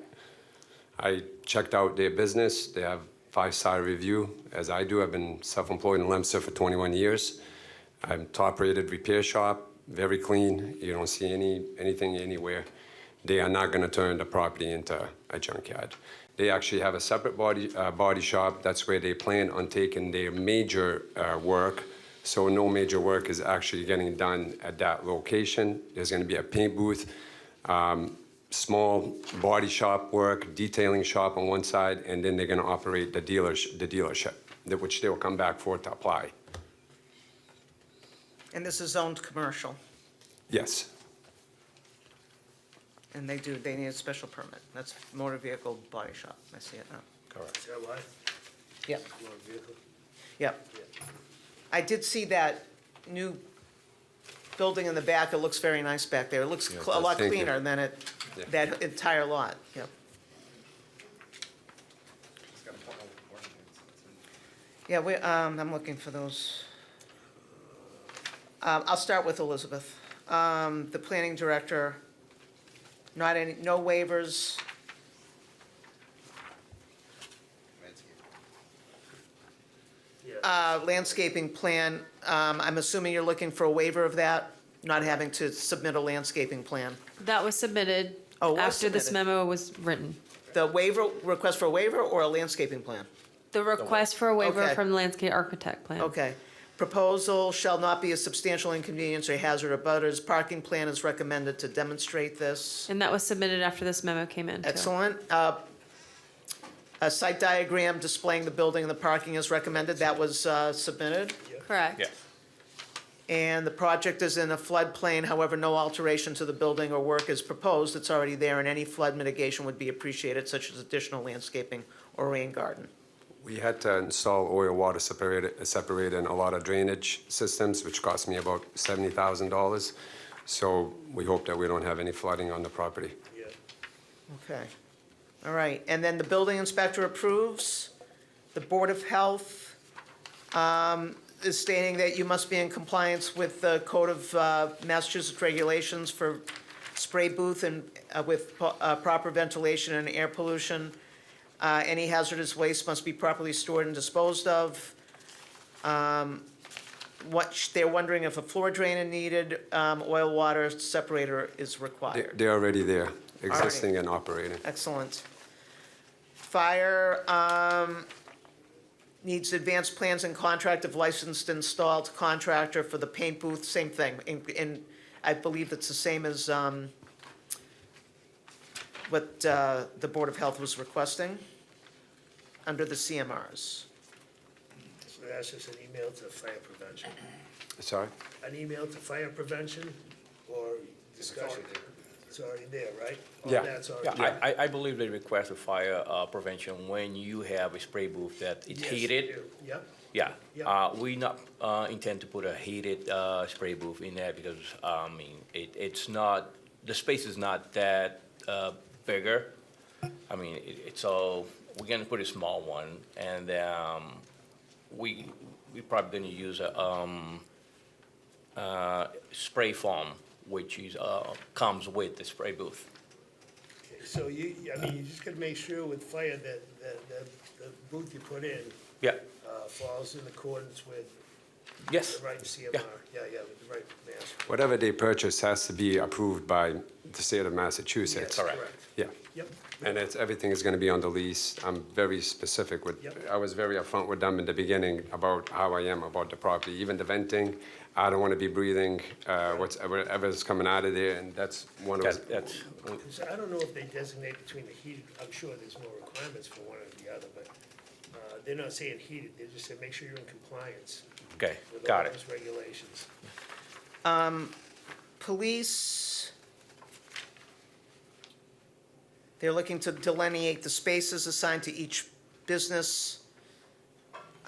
They'd like to see a parking plan that includes handicap spaces. Each business seems to have a different address. The police department came to the property. He ended up talking for a couple hours, which we're pretty good friends. It was the mistake between the 508 rear is where the mistake was. It's not 506 rear. They have over 20 parking spots. We can, we have 2 interior, 2 garage spaces inside. We have about 17 exterior. And along the building, there's about 5 or 6. So they're getting about 25 parking spots. Okay. And that leaves plenty of room for my business, which per stall, I'm legally only need 1 parking space. I have 10, and it leaves a ton of spaces for the dog grooming business, which is slow traffic. She's gonna have 1 customer, maybe 2 maximum at a time. So it's pretty good. I only open up my business 3 days a week, Monday, Tuesday, Wednesday. Thursdays and Fridays, I work in Methuen, my father's business. So that also, there's only really 3 days of really, that I'm there, and the lot's basically open. Is there Okay. any requirement for parking spaces? What's- One parking spot per bay for a garage. So, yeah, I mean, you're way over. Way the, over. requirement. Yeah. Okay, DPW approves, assessor approves as well. Does the board have any other questions or comments? Building already exists. What's that? Code enforcement officer had I thought Luke, well, he wrote about the spray booth, so, Also says there's a $10,000 surety in shop one. They must know that. so he says the spray booth compliant with NFPA and DEP regs, as well as local regulations, will need to be obtained and installed. Building permits will need to be pulled when install is to occur. And then a registered shop number from the Mass Division of Standards will need to be obtained before work can occur. And this requires a $10,000 surety, repair shop bond, or a letter of credit that is approved by the Director of DOS. Correct. There will also be need to have a hazmat plan in place for the removal of motor oils, antifreeze, paint products. Also required on DOS and DEP as part of the application process. And that's, from one of our code compliant officers. He has it written in the notes. Yep. Okay. Okay. Good. I just wanted. All right, thanks, Dean, for bringing that You to know what's our in there? attention. Do you know what they wrote? Yeah, pretty much. Okay. Does the board have any other questions or comments? I'm just curious, it's not, I don't have a problem or anything like that. And you mentioned it at the top of your 506, you're only getting one tax ticket, you said, and 506 Yeah, I doesn't don't know what exist, and happened. we've got It 508 was front and 502 rear. through 508, that's how I purchased it. Yeah. Because that's just, it was like 3 parcels. Yeah. And then all of a sudden it became just one without my approval. I don't know how that happened. Okay. And now I get only one tax bill for 508 Main Street. But the mail company has it as 502-468. When I purchased it, my CS Auto is 502 Main Street. Yeah. It just was always like that. There was Dandelions, a flower shop there many years ago. Also, he was, At the assessor's map, I only see 508. yeah, I don't but see if it. you look back 5 years to 7 years, you'll see 502 through 5. That's how I purchased, the bank even has it as 502 to 508. And then, so the dog room is going in the back corner? That's going on the lower, Gina Di Geronimo. They have a grand opening next week, I And then you believe. guys are taking the 2 bays on the kind of. On the top, Yeah. separate building, yep. Yep, yep. 2 offices, 2 bays, 2 separate, basically, locations, but I just figured it's less traffic having one tenant over 2, because I was planning, that's how I always rented it, as 2 units. The top, 508 Main Street and 506, but I'm looking to minimize the traffic on the property, so I figured one tenant would be better. Very good. Very good, thank you. All right, anything else from the board? Do I have any questions or comments from the audience? Motion made to close the hearing, second by Pat. All those in favor? All those Aye. opposed? Motion carries. We'll get to Thank this you. later Yeah, in the we'll do, agenda. yeah, Thank you, guys. thank you. Going to open up Thank the you. 6:45 public hearing for City Council Petition 64-26. Don Millet and other citizens request to modify Section 22-4 definitions by adding the definition of data center.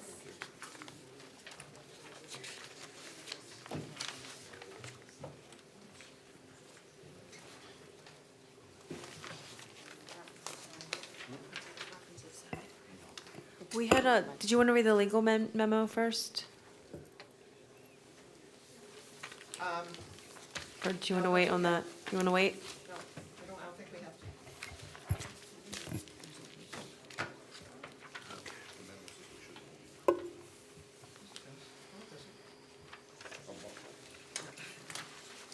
There you go.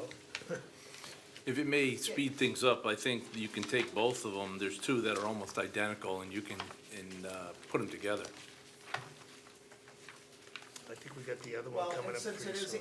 8:11, we'll open up the 6:46 Oh, no. public hearing for Right. City Council Petition 67-26, Donald Millett and other citizens request to include data centers to the table of uses.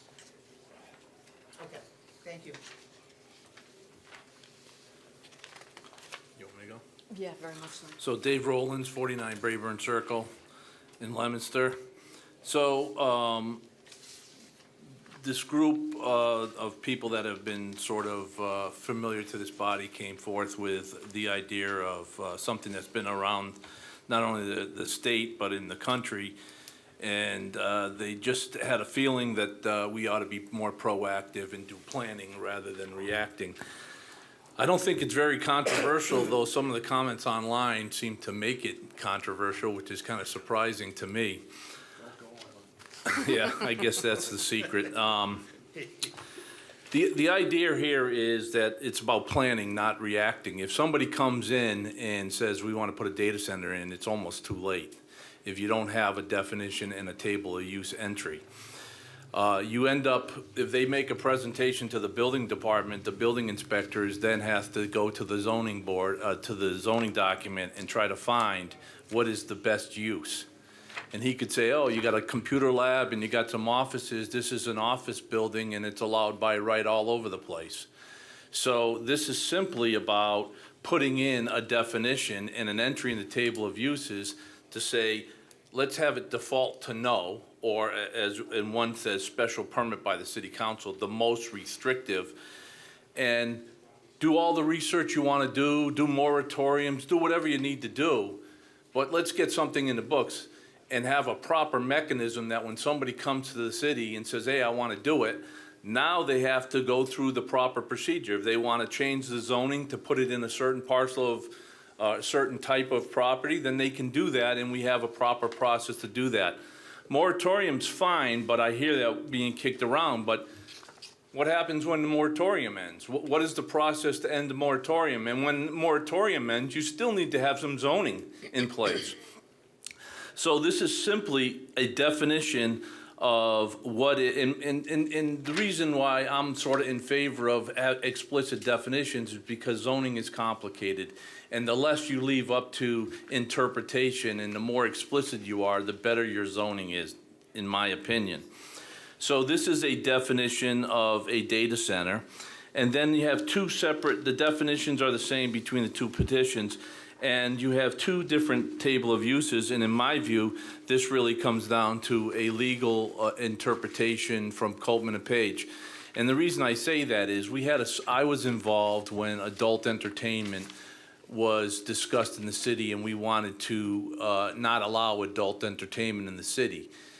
And we didn't have one. There wasn't one applying. We weren't reacting to one. We were saying, let's plan and let's put a law in place. And we were told back then that you do not want to have N across the board in all districts, because then that can be challenged, saying you don't allow it.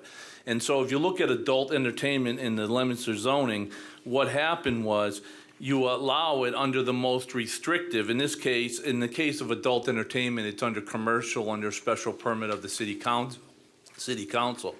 And that's, we were told then that sort of distracts from being sued or potentially lawsuits coming saying you can't not allow it.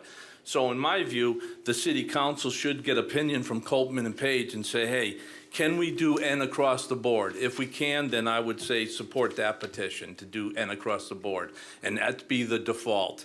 If they say no, you probably shouldn't have N across the board, you should leave some sort of, you have to leave some sort of opportunity, then I would say pass the petition that says special permit of the city council, that being the most restrictive in one zone, the industrial zone. So that's what these petitions are aimed for. Why have this position with data centers? Why in terms of planning? I have a little bit of understanding of this. My daughter lives in Loudoun County, Virginia, which is in Northern Virginia. It is the data center capital of the world.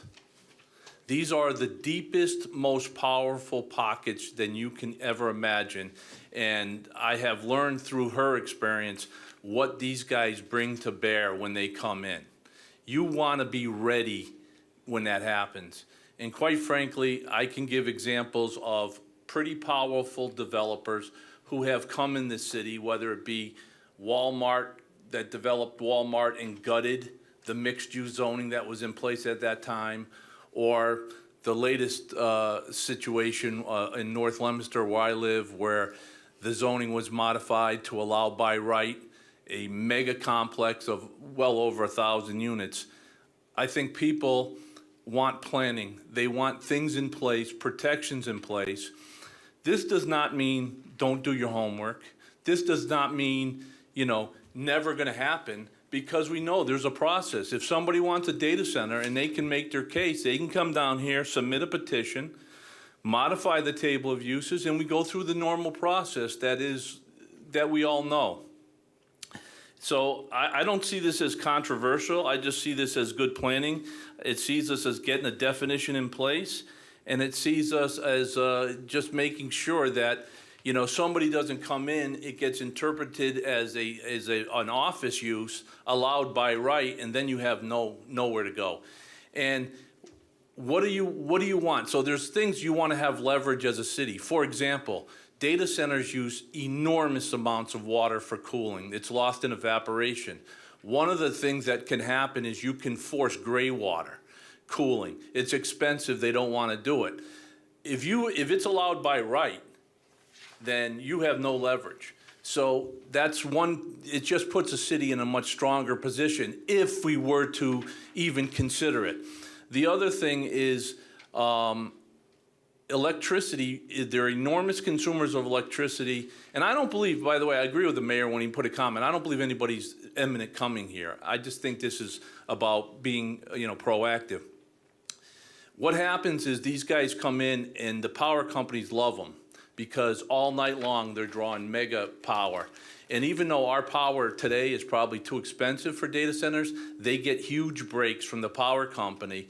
They end up building out their infrastructure, and what happens is, this happened in my daughter's place in Virginia, is the electricity costs go up for the citizens because they have to build out these data centers, bring in more powerful lines, bring in more infrastructure. So they give these very deep pockets a break on their electrical rate, and the burden falls on the citizens. So there's all kinds of noise issues, there's all kinds of other things. It's just simply, to me, it's just a smart thing to do, to be prepared, and that's the aim of these petitions. Where did, I'm just curious, where did you come up with the definition? Mansfield. Okay.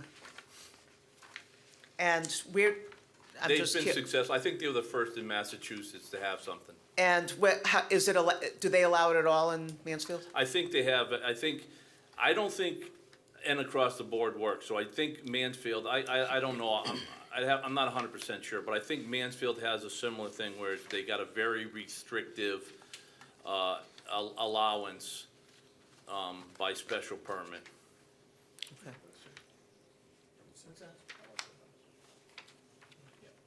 Does the board have? What's that? That's a good question. There's Lowell has one, I believe. Lowell has, and it's in relatively close to a neighborhood, and there's some controversy there, in Lowell. There's one in downtown Boston too. I mean, I tell you, if you wanna see an experience, go to Loudoun County, Virginia. It is unbelievable. And the power they bring, and I mean power in terms of influence, is mind-boggling. They're the deepest pockets in the world. I mean, so this is the other thing. I'm not even touching the AI side of the world. I just retired of 40 years of being a software engineer. And to age myself, I was in college using punch cards. I graduated, and then I just retired now. The last year of work was all AI. And I can tell you, I saw a lot of change in 40 years, but nothing compares to AI. That is gonna dramatically change a lot of things. And I think a lot of people want the brakes put on just from the AI perspective to say, hey, let's make sure that we get this thing right. And that's another whole angle that, doing, but I'm just saying it's real. And I worked for Oracle for 20 years. They're one of the largest players in this game and one of the deepest pockets. And these CEOs of these companies are putting out warnings about the power of it. So again, that's another whole aspect of it. But to me, Leominster, the water issue alone for Leominster is a deal breaker in my view, just the water. They consume, 80% of the water is lost in cooling to evaporation. It chews up enormous. And they will not use gray water unless they're forced to, because it's way too expensive. But I tell you, if you're ever in Northern Virginia, go down some of the highways down there, it's mind-boggling. So just for information, there are 5 data centers in Massachusetts. So, Boston, Lowell, Northborough, Marlborough, and Somerville. Somerville, there was a story about the neighbor in Somerville who, with the generators or the noise that it made was deafening. They lived next door. So out of the gate, I'm gonna tell you I'm in favor of defining a data center, obviously. Yeah, so, but I wanted, what's the issue, tell me about the issue with because later in our agenda is to schedule a public hearing on a request for a moratorium for a year. Yeah, I think a moratorium's fine. But that's in conjunction with this, because the thing is with a moratorium, the thing is, what's the process? First of all, if this gets voted down, then you have this 2-year rule you gotta worry about, that's number one. Number two is, if a moratorium, what's the process for lifting the moratorium? I mean, are we gonna go through a city council that represents the public and have open hearings and do that, or just on, January 1st it goes away? So you can put this in place, they can do more homework. Somebody comes up and says, hey, you know what, data centers would be the greatest thing in the world for Leominster. Well, then go ahead, put a petition in and change the zoning, and we'll have that discussion. At least with this in place, you have protection. And the default is no. Or default may be special permit of the city council. I think that's probably what legal, Copman and Page is gonna say. But that's the default answer. That's where we start, and then we see where the world goes. Okay. Okay, obviously, I know I'm stating the obvious to you, but just for the members of the audience, we make a recommendation to the city council. Whatever we determine is not the final decision. It's up to the city council. So I don't believe we know what the moratorium parameters would be. And maybe this will help force those parameters in play. I do think a moratorium is a smart thing right now, so we can all get educated on this, because a lot of people aren't educated on this. We're not there yet, though. We're talking about the. Right, no, I understand, I Yes. understand. The worry is, my worry is, and I've seen this happen, because when I worked in the zoning, the number one thing was to fill out the definitions in the table of uses to be as explicit as you can. I remember we had this big debate of whether a dance studio was the same as a cheerleading studio. We went back, and it just tied us all up in these types of nuances. So the thing is, if somebody shows up with the building department and says, here's my plan, they're not gonna call it a data center. They're gonna call it an office building. And now it's allowed by right, and now you're taking on the deepest pockets in the world with 20 lawyers sitting in the room, and you're gonna argue whether your interpretation of the existing uses is accurate or not. And you don't wanna be in that business. You wanna have it be explicit. Here's the definition, and, I'll invite anybody. Anybody's got a better definition or a more detailed definition or wants to add to it, then so be it. This is the one that is working and it's out there, but I'm just saying, you don't want to leave that up to the building inspector and 20 lawyers from the deepest pockets in the world. I get a sense you're preaching to the choir. I understand that, but the thing is, this got controversial online, and I don't know why. Well, Stay offline. So- I haven't seen it. I don't know what you're talking about. But, so my question is, you have a petition with you have two petitions, one with a definition, one with a table of uses saying special permit city council, and one with a petition with definition with a petition, one with a petition with a definition and a table of uses that have none. Are you looking for us to make a determination just on the definition, or the definition and what the table of uses should look like? So there's two separate petitions, but the definitions are the same. The only difference is the table of use entry. In my view, that's a decision that needs to be put forth in the city council. The idea here is give them both. Let them make the decision. Let them get advice from Copman and Page. And I don't think it really matters, either one matters that much. And so I think you can approve and support both and give a recommendation in favor of both, and let the city council determine which one they want to support, if any, and which one they would give leave to withdraw. Or just submit the most restrictive one with the special permit city council. I mean, no. Because I think the planning director was of the opinion that we had to do one or the other. But I don't know, I get her point, but I see what you're saying too, Why? Mr. Owens. I'm curious, why? Well, because I think she's, I don't want to speak for her, but I think she was thinking one says no, and then the other one It says, says yes, and with Restriction. limitations, with Yeah. restrictions. But I guess that's for us to decide. That's her opinion. We can take that into consideration. We can make the determination at the end of when we come time to vote. yeah, you could say no. You could say you favor this one that says no across the board, and then the decision from Copman and Page says, hey, can you do that? I know in the case of adult entertainment, when saying no across the board, they said, no way, don't do Can't it. do it. You're gonna Gotta sue, allow it. yeah, yeah. I would too, so I would think that the one that holds more weight is the special permit with the city council. I think so too, but All right. I'm going to open it up to the audience now, if that's okay. Does anyone have any questions or comments? Counselor? Yeah, ladies first. Or, Hi, good evening. Yep, that's all right, yeah. Good evening, everybody. Sue Shalafu Zephyr, City Councilor at Large here in Leominster. I'll make it really brief. I completely support this. I think it's a really smart thing to do. I think being prepared, having a very detailed definition of what these things are and being clear about, the city's perspective on these, I think is really important. So I completely support it.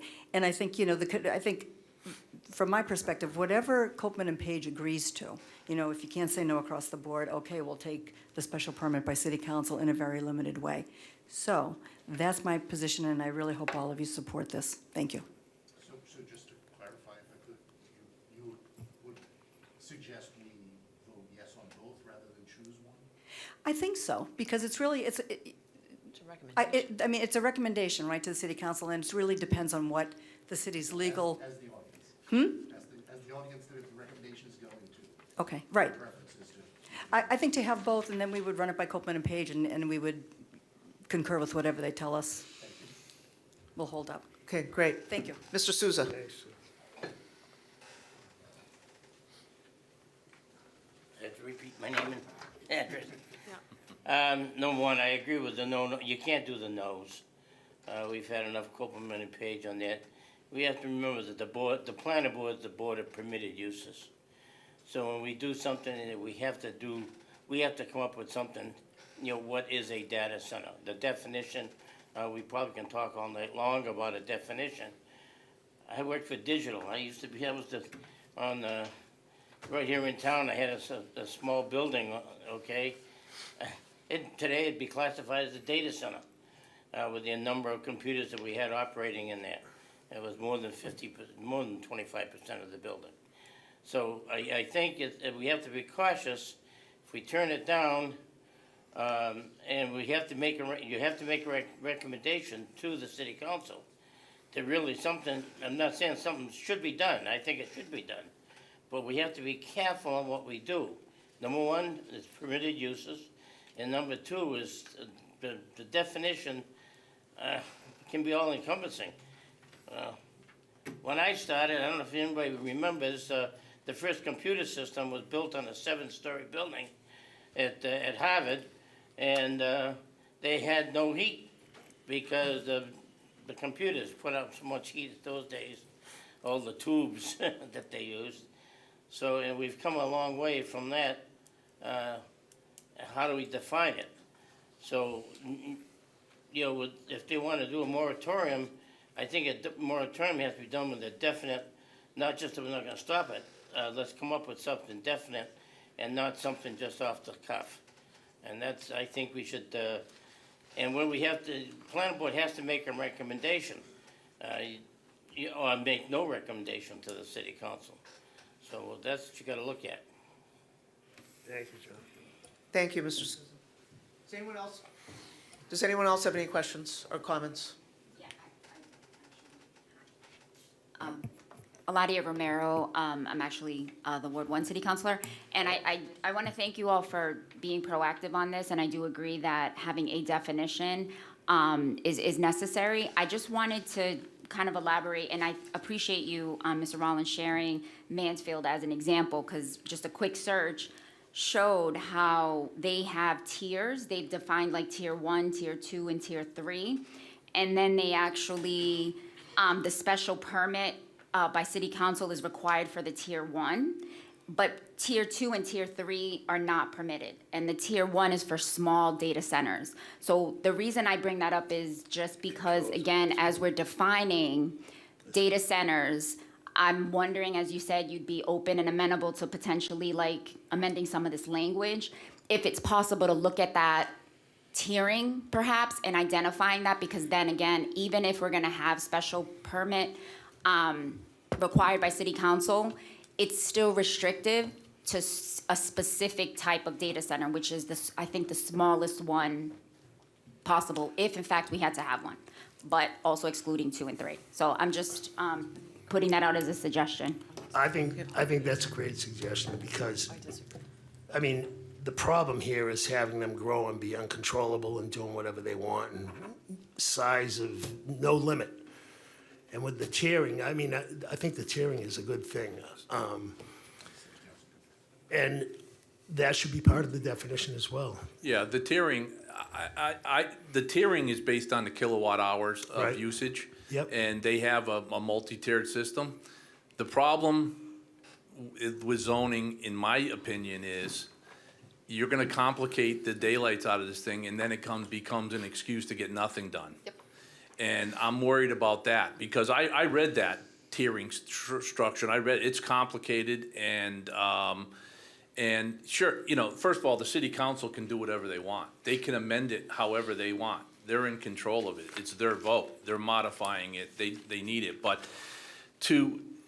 so go at it. If you want to tier it, if you want to go into the really in-depth complications of what's the kilowatt hour usage, I'm all for it. I just want something on the books.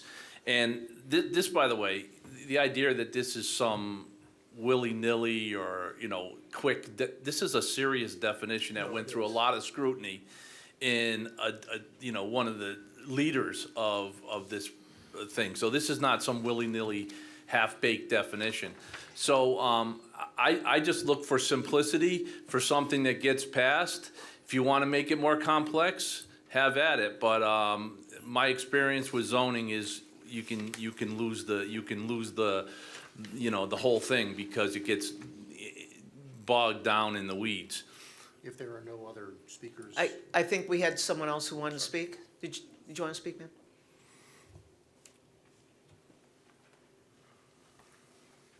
My name is Dorothy Rulo. I live at 54 Low Street.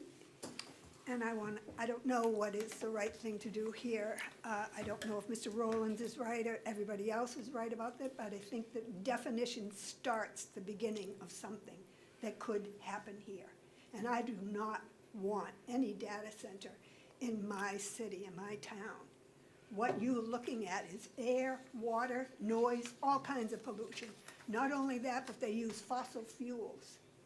And that is, with regard to clean energy, that is the opposite. So I really would like the planning board and all of you to look at this very seriously, because it should not be existent, but I'm concerned that any kind of a definition in our ordinance of any kind is a beginning, and it should be stopped right away.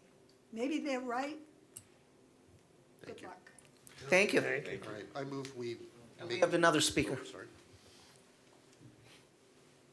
My name is Jerry Millette. I'm 58 Sky Lane.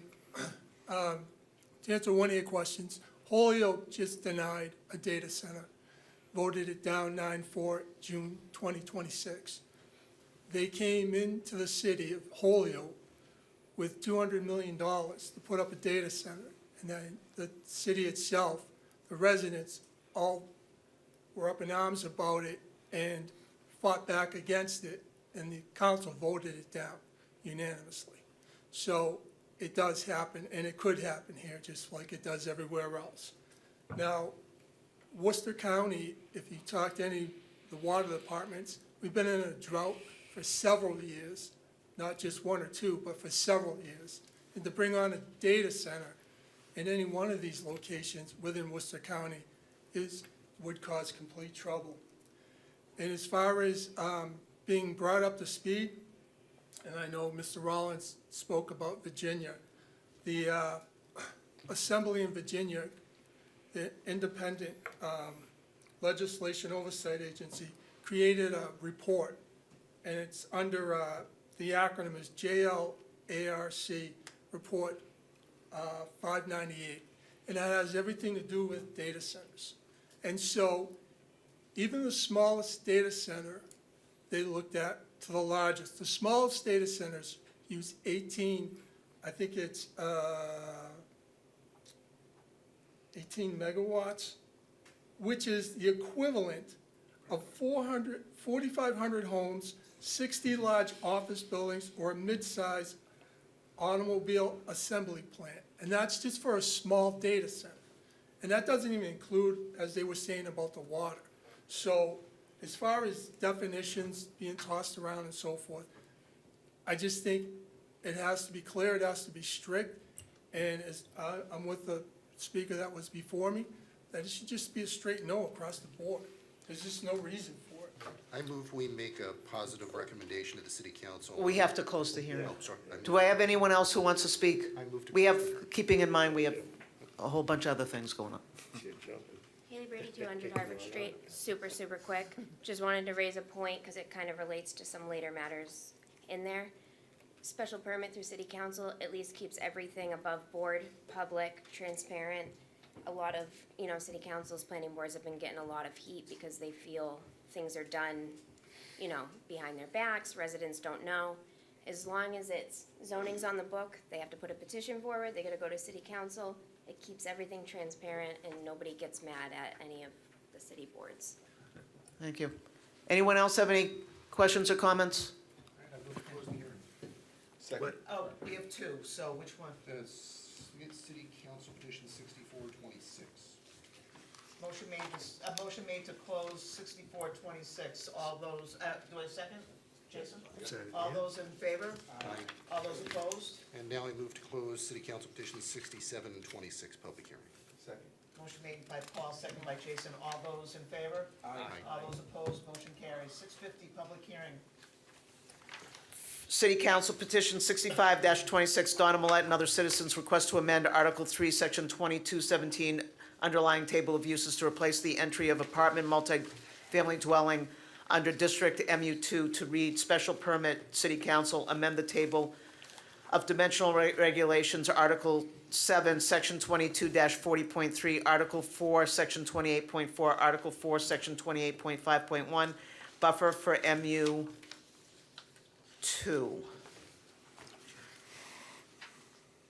I'm just wondering if it makes sense to also open up. 6:55. No, I don't think so. I don't think so. Okay, I had to think about it.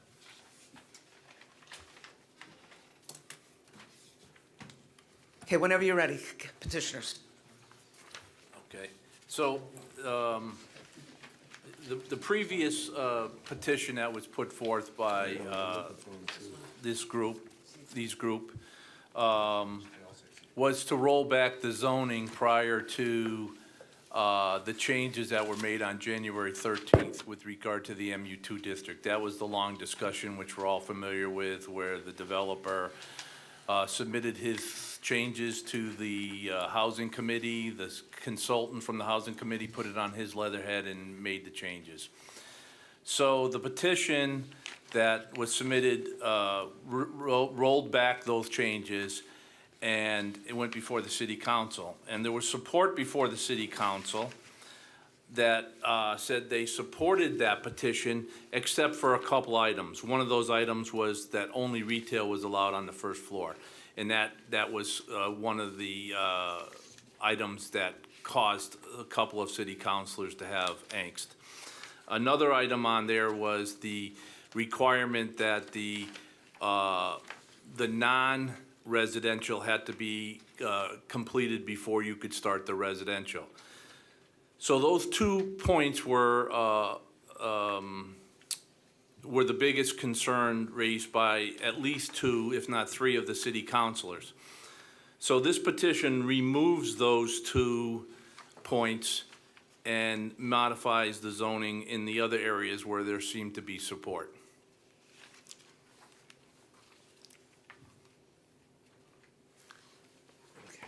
That's the short story.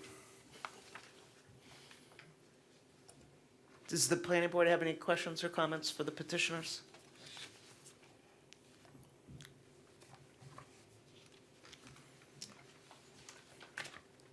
We got all Nope. sorts of things here. No, I mean, there's a lot of information. on Well, it here. Does anyone in the audience have any questions or comments? Do we need to read into record the letters we had? or I no? will, I'm opening up to the board to the public first. I'll keep this for you. Keep anybody here all night. Haley Brady, 200 Harvard Street. It's pretty much just putting back common sense protections. As a board, right now, there's about 67 undeveloped acres up there. If you go by density alone, that's 1,600 units. Not that that's being proposed, not that that's on the table, but that's what's allowed by right. And as a board, you don't have any tools to do anything about that. If you're like, oh, it's unsafe, we should have sidewalks in, you don't have the right to force it. If JA is getting overrun and there's no room in the school district, how do you mitigate that? You're very limited on what you can do and what you can consider. Just a few common sense protections, you know, that much density allowed by right with that much acreage available, you guys should have some control and oversight over it, and it's just common sense. And I wanna stop housing. No one cares if, you know, housing is built. It's just in a respectful way that works with the community, the neighborhood, the traffic, all that.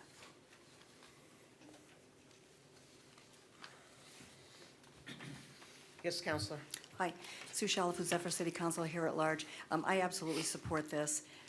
We, meaning the City Council, sat through multiple public hearings, multiple public meetings, and discussed the prior petition at length. And there were some objections. Some people in the City Council kind of supported the petition, but then they raised these things, you know, requiring retail on the first floor didn't make any sense anymore. Made sense when the original zoning was written. And then a couple of other things. So I absolutely support this. I think it takes into account some concerns that other councilors raised, and I think some planning board folks did as well. So I'd love to see you guys recommend a positive on this. Thank you.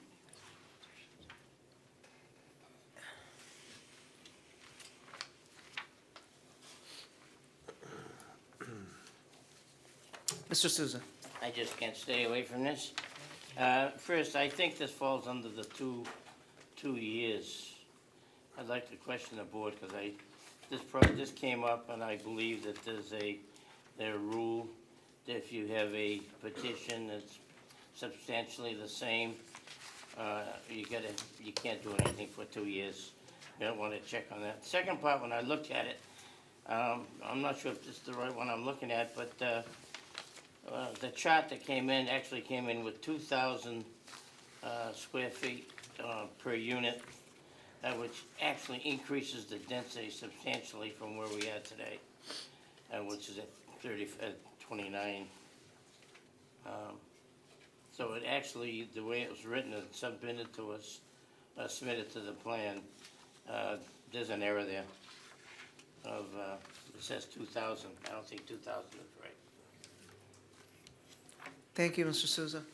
I also have written correspondence from Lascotti Development that was submitted today. I won't read the entire letter unless there's some objection from the author of the letter, but the author of the from the Lascotti Development, Greg Lascotti, is opposed to the petition 65-26.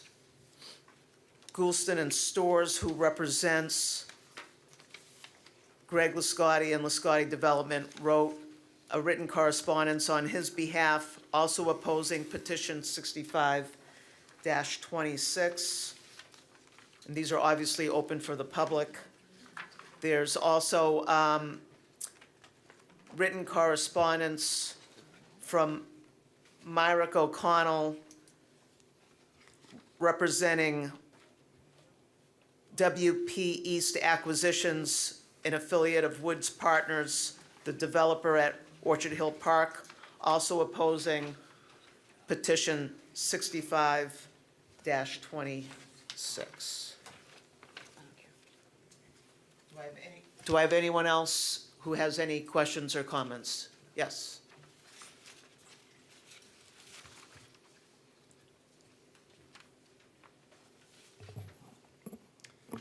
Good evening. My name is Spencer Holland. I'm an attorney at Myrick, representing Wood Partners. I'm here tonight to urge the board to recommend against the adoptions of petitions 65-26 and 66-26. In the interest of the board's time, I won't repeat myself during the following comment period on 66-26. My remarks apply equally to both. I will also try not to repeat the substantive arguments that I made before this board just 7 or 8 months ago during the hearings on the first iteration of these zoning amendments. The merits of the zoning change were thoroughly discussed, debated, and ultimately resolved. I'll begin instead, if only briefly, with the legal issue that a speaker just mentioned the 2-year prohibition. General Laws, Chapter 40A, Section 5 establishes a 2-year prohibition on repetitive zoning petitions. The city solicitor has concluded, and we agree, that petitions 6526 and 6626 are functionally the same as the zoning petition that the city council rejected last December. In other words, they fall squarely within the 2-year prohibition on repetitive zoning petitions. Now, there is an interesting or perhaps arcane legal question of whether a municipality may avoid this statutory prohibition by bringing back the same proposal after obtaining a different recommendation from the planning board. We have carefully reviewed the Attorney General's most recent opinion on this matter, which explicitly acknowledged that the Massachusetts appellate courts have not yet addressed this issue. Now, I mention all of this because the 2-year prohibition serves an essential public purpose. Zoning decisions cannot be subject to endless relitigation every time one side is dissatisfied with the outcome. The statute gives stakeholders, including municipalities, property owners, residents, lenders, and developers, a reasonable period of certainty so they can rely on legislative decisions that have already been made. If disappointed opponents can simply file substantially the same petition over and over again until they obtain a different political result, the finality that Chapter 40A was designed to provide is lost, and confidence in the zoning process is undermined. Just last November, I stood before this board to oppose a functionally identical petition. Now, some things have changed since then, and some things have not. What has not changed is that Massachusetts remains in the midst of a severe housing shortage. We continue to hear from the Commonwealth that we need more housing, and that local barriers continue to make that goal difficult to achieve. What has changed is that the legislature has taken additional steps to reinforce these policies. Just 2 weeks ago, the governor signed a state budget that includes significant amendments to Chapter 40A. Among other things, the legislature expanded the protections afforded by Section 6. Those protections now extend beyond building permits and special permits to encompass, quote, other entitlements applied for under this chapter, end quote.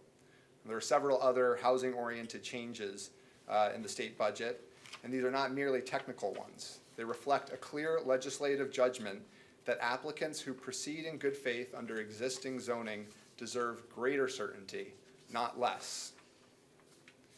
The changes do not, however, mean that these petitions do not impact my client's project.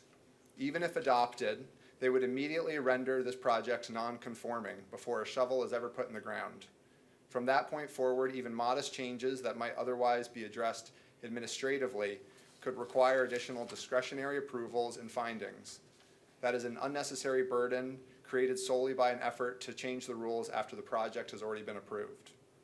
Additionally, my client's ability to move forward with an approved project should not depend on the scope of protections afforded by newly enacted and as yet untested amendments to Chapter 40A, but rather on the stability and finality of the zoning under which the project was approved. My client has relied on the zoning amendments this city adopted just last year. They invested in design, engineering, environmental review, traffic analysis, permitting, and more. They participated in numerous public hearings for over a year. They responded to comments from city staff, peer reviewers, and members of the public. They obtained site plan approval under the zoning that was then and remains the law of the city. And they successfully defended those zoning amendments before both this board and the city council. We ask that the board once again recommend against the adoption of these petitions. Doing so will preserve the integrity of the city zoning process, comply with state policy against repetitive zoning petitions, and reinforce the principle that here in Leominster, applicants who rely in good faith on duly enacted zoning should be able to do so with confidence. Thank you. Thank you, Council. Do you have anyone else? Do we get to make comment to that? Yes, let's finish with the, Again, Dorothy Rulo, 54 Low Street. I agree with Mrs. Shalafo Zephyr and Mr. Souza on this petition. thank you very much.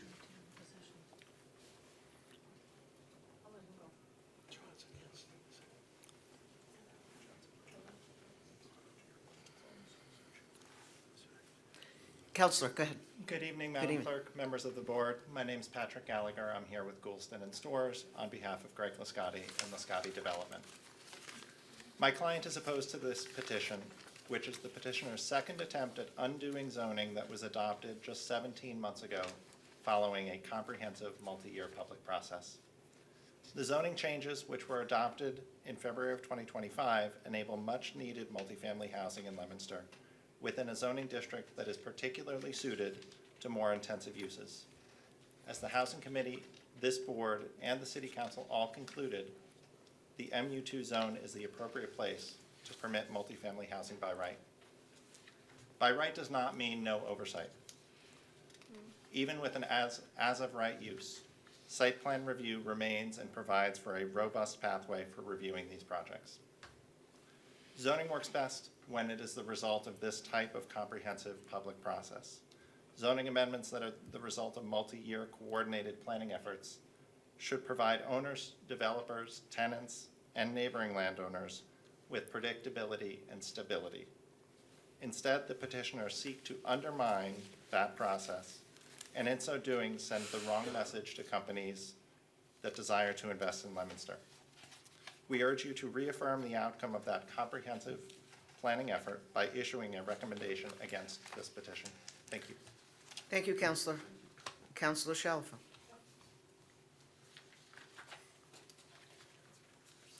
Thank you very much, Councilor Shalfo Zephyr here. First of all, I want to take issue with something that the first attorney said, that the details were discussed publicly. The details for the original zoning change were never discussed or made clear to anyone at the City Council when that vote was taken. That's why, and I'm sure that most of you will remember, that when the petition came back to change the zoning back to what it was, the vote here on the planning board, I think, was a 3-3 vote with a tie breaker, because once the details became clear and the density numbers were made clear and the impact on that section of North Leominster became clear, three people on the planning board thought that changing back the zoning was a good idea. I hope that you will all seriously consider that, good faith, planning, zoning, everything requires good faith negotiation, good faith discussion. Good faith negotiation and discussion is a two-way street. The details and the way that zoning was presented to the City Council was not in good faith. The details were never made clear, and if they had been, it never would have changed. I think, so that's my point, and I will hope, please think about this and consider this seriously. Thank you. Thank you. Does anyone else have any comments?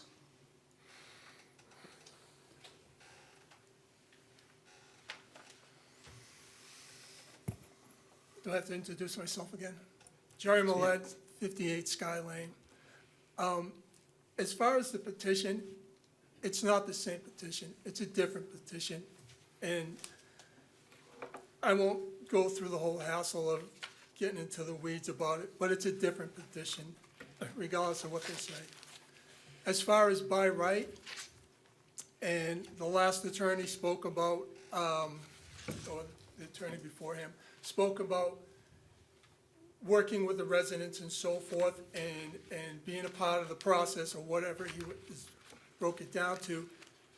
Ask the abutters of Sky Lane if that's actually happening on the Orchard Hill project that's currently underway. There is no working with them. So as far as this petition goes, we need the by right back, because that's the only safeguard we have as far as protections go, in protecting a neighborhood or the entire city overall. Because without it, we might as well just not even be here.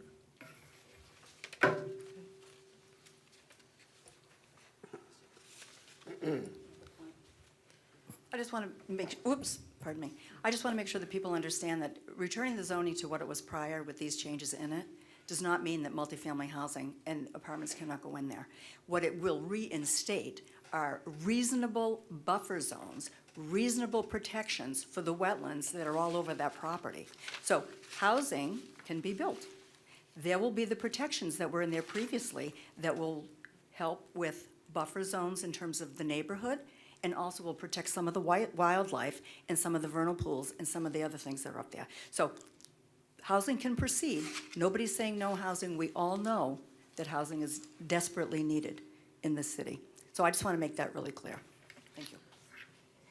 Thank you. Be super quick. Haley Brady, 200 Harvard Street.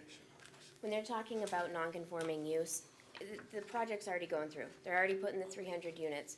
From my understanding, the only thing that would change is if they wanted to expand, build up. They've built out every square inch of that parcel. It's not gonna affect them. They can't build any more on that parcel. So it really doesn't matter. They've already done it all. And to argue that's the point. And it does allow housing. It allows by right housing, just at a reasonable density. You know, something that we wouldn't, have bothered you guys so much for the past year if was in place. Just, take some of your power back so we can, work with each other moving forward. Do I have anyone else from the audience to speak? Mr. Rowlands, did you want to respond to any of the comments? Or do you want to go through the legal letters that you have, and then Mike can have it? I don't care, either way. Well, you mean I wasn't, unless No, I thought you had some additional, if you don't have any additional, I'll go. The only thing, I probably would read into the record, unless the authors of, but I think everyone who's represented those opposed to the petitions have spoken. I do have their letters, which are open to the public, but I think they indicated to me, because of their length, I didn't have to read them all. Okay. So, But but I can read something from KP Law if you want me to, in terms of. sure. This is not that long. This is from Justin Perot of KP Law, dated June 19th, 2026, when the petitions were first filed. The planning board must hold public hearings on the proposed zoning changes brought by these petitions and vote whether to recommend their adoption. For the reasons explained below, in my opinion, the city council may then consider and vote on petition 5626 only if the planning board recommends its adoption, and must do so if the planning board does recommend it. The city council must consider and vote on all other petitions regardless of whether their adoption is recommended by the planning board. General Laws 40A, Section 5 provides in pertinent part, no proposed zoning ordinance or bylaw which has been unfavorably acted upon by a city council or town meeting shall be considered by the city council or town meeting within 2 years after the date of such unfavorable action, unless the adoption of such proposed ordinance or bylaw is recommended in the final report of the planning board.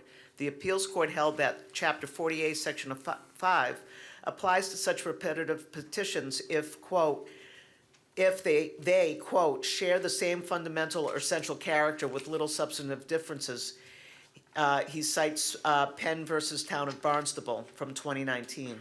The Attorney General has taken the position that Chapter 48, Section 5's phrase, quote, is recommended in the final report of the planning board means either the first or second planning board report. Thus, in my opinion, a proposed zoning change may be considered by the city council even if repetitive and within the 2-year period, if the change is recommended by the planning board, either when the proposed change was not adopted the first time or when it becomes before the planning board the second time. In this instance, petition 9-26 proposed to amend the zoning ordinance to change apartments, multifamily dwelling from an as-of-right use in the MU2 zoning district to a use allowed by special permit with the planning board as the special permit granting authority. It is also proposed to amend various other provisions relating to apartments, multifamily dwellings in the MU district. It was not recommended by the planning board and was not adopted by the city council by vote on December 8, 2025. There are currently 2 petitions, 65-26 and 6626, which also propose to amend the zoning ordinance relative to apartment multifamily dwellings in the MU2. If considered repetitive, their consideration by the city council would be within the 2-year period precluded by Chapter 48, Section 5, because it would be less than 2 years from the city council's unfavorable action on petition 9-26. Petition 65-26 proposes to change apartments/multifamily dwellings from an as-of-right use in the MU2 zoning district to a use allowed by special permit with the city council as a special permit granting authority. It also proposes most of the same other changes as petition 9-26. Therefore, in my opinion, petition 65-26 is repetitive as to petition 9-26 because the change from the planning board to the city council as the proposed special permit granting authority is not a change that makes it fundamentally different or essentially different in character from petition 9-26, as they both propose to make a currently as-of-right use a special permit use. Therefore, the city council may only consider petition 65-26 if the planning board recommends its adoption. Petition 66-26 proposes to change multifamily dwellings from an as-of-right use in the MU2 zoning district to a disallowed use. In my opinion, 66-26 is not repetitive of petition 9-26 because the change from a special permit use to a disallowed use is a fundamental difference, rendering the relevant provision of 40A, Section 5 inapplicable. Therefore, in my opinion, the city council must consider 66-26 irrespective of whether its adoption is recommended by the planning board. That's from Justin Carrata. If I may, and I know we're not on hearing 66-26, but I totally concur. The idea that that is the same as the previous one in any way is, in my view, ridiculous. But to concentrate on 65-26, I think there is interpretation of, first of all, if they are the same, or of similar kind, number one. Number two, there is an exception in Mass General Law 48, Section 16. There is an exception to the 2-year rule, and it does require the approval of the planning board, I think by a 3/4 vote, if I'm not mistaken there. The other point, which is a little more subtle, but I think is as egregious, I was at the planning board, I was at the city council meeting when the discussion went on, and the counselor that spoke at large, Sushela Fozeffer, asked the petition to give leave to withdraw. And the president said, no, we already have an open petition. We can't let you have leave to withdraw. And that is wrong. You can have nested, open motions made as long as they're related. But he wouldn't allow the motion to give it leave to withdraw. And when the attorney from Coleman and Page walked out of the room, I said to him, I said, you're wrong on that definition by not allowing that motion to give leave to withdraw. Because if it was given leave to withdraw, there would be no 2-year limit. We would not be even questioning that. And you know what he said to me? He said to me, he goes, oh, it doesn't matter. I don't think she had the votes anyways. That's what he said to me. So there's a general flaw that says that it should not have been given, it should have been given leave to withdraw. Regardless of all that, because that's going to, I think, going to get challenged and move forward. But regardless of that, the point is, there's an interpretation here legally of whether it's of the same kind and whether the exceptions in Chapter 40, Section 16 will apply. So it does require, I agree with the interpretation that it does require support of the planning board, and that's why it's of here.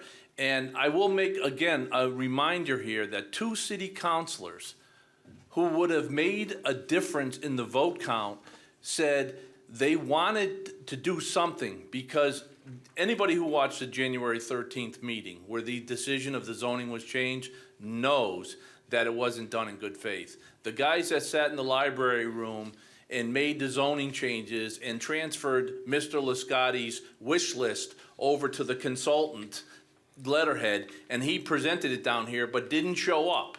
Nobody showed up except the planning director, and when the questions were asked, what kind of density does this add? The answers were just not there. So it was, and by the way, then shortly after it all passes, plans that took months in the making were submitted. So this was not done in good faith. And we're not really talking about phase 1 here, because phase 1 went through the process. What we're talking about is Remember, the zoning change opened up all of the land for residential, not the limited of 30 acres. It opened up a much higher density, all done by right. It's very simple that there could be over 1,000 units in Ward 1. And Ward 1 can't handle that. The traffic can't handle that. I live it, I know it. We've made improvements in that area, but it can't handle that. And this is about phase 2, phase 3, phase 4. You cannot leave this level of project by right in that neighborhood. And the idea that they sell, that we're blocking housing. By the way, when I worked on zoning, I met with Mr. Lisgotti as chairman of the Legal Affairs. We walked through residential zoning changes in MU2. He was given the ability to build a substantial residential development in MU2. When I say substantial, I'm talking several hundreds of units by right. And then this manipulation of the housing court allowed it to be changed now where the number is crazy. It's like 1,600 units. The units don't matter anymore. It's how many can you squeeze on the land. It's allowed by right. It will be over 1,000 there. And anybody who lives in Ward 1 in North Leominster thinks it can support it. It can't. So I ask for your support on this because I think it needs to go back to the council and let the councilors that said, hey, we understand the beginning of it, but one city councilor said to me, he goes, why don't you rezone the density in the back of MU2? It's very simple. You can't carve out a small section of MU2 and change the density. That'd be spot zoning. You'd lose that in court in the first day. So even though he voted to support the initial project, he knew that the additional development that can go on by right is too much. And so we're giving them another opportunity to say, hey, here's what you said you would support, minus the things that you had a problem with. We took them out. So I think it should go back to them and let the city council decide. Okay, I move to close the hearing. Does anyone else have any comments before we close the hearing? Okay. I move to close 6526 public hearing. Motion made and second to close City Council Petition 65-26. All those in favor? All those opposed? Motion carries. Public hearing for special City Council Petition 66-26. Donna Millette and other citizens request to modify the existing entry in the table of uses apartments multifamily dwelling from Y to N in MU2. So I believe this is not repetitive. It's completely different. It says no. So the debate here, the discussion here is pre-existing non-conforming, right? Really, that's the discussion. So you have protection. They get their building. They're gonna build 200 or 300 units in this place. They have that. They got it, right? They went through, they played that and they got it. This is about the rest, about how much can we have. So what you have to weigh, what's really, when you sit down, what's really the harm or the pain associated with pre-existing non-conforming? What's the real pain? And you weigh that against the pain of the neighborhood and the city and Ward 1 and the traffic. Yes, it's gonna be a little bit of pain. If they have to make some sort of modification, then they have to come back because it's a pre-existing non-conforming, and they have to come back and get permission. That's a little bit of pain. My guess is they're not coming back because they got a maximum build out. They reduced the buffer zones to almost nothing.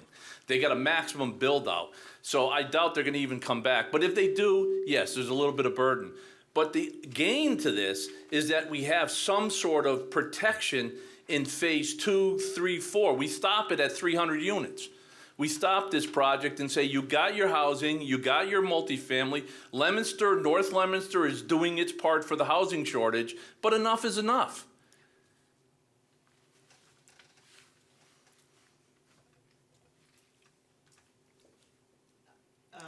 Just, again, just for the record, it was all in one letter, but the letter from written correspondence from Goulston and Stores on behalf of Greg Lascotti and Lascotti Development submitted a comprehensive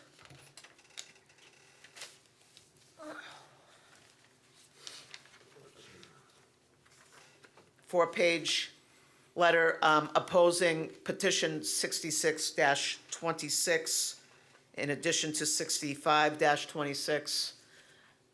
Mr. Lascotti himself submitted a three-page comprehensive written correspondence also opposing petition 66-26 along with 65-26, as did Myra O'Connell representing the current developer, opposing again City Council petition 66-26.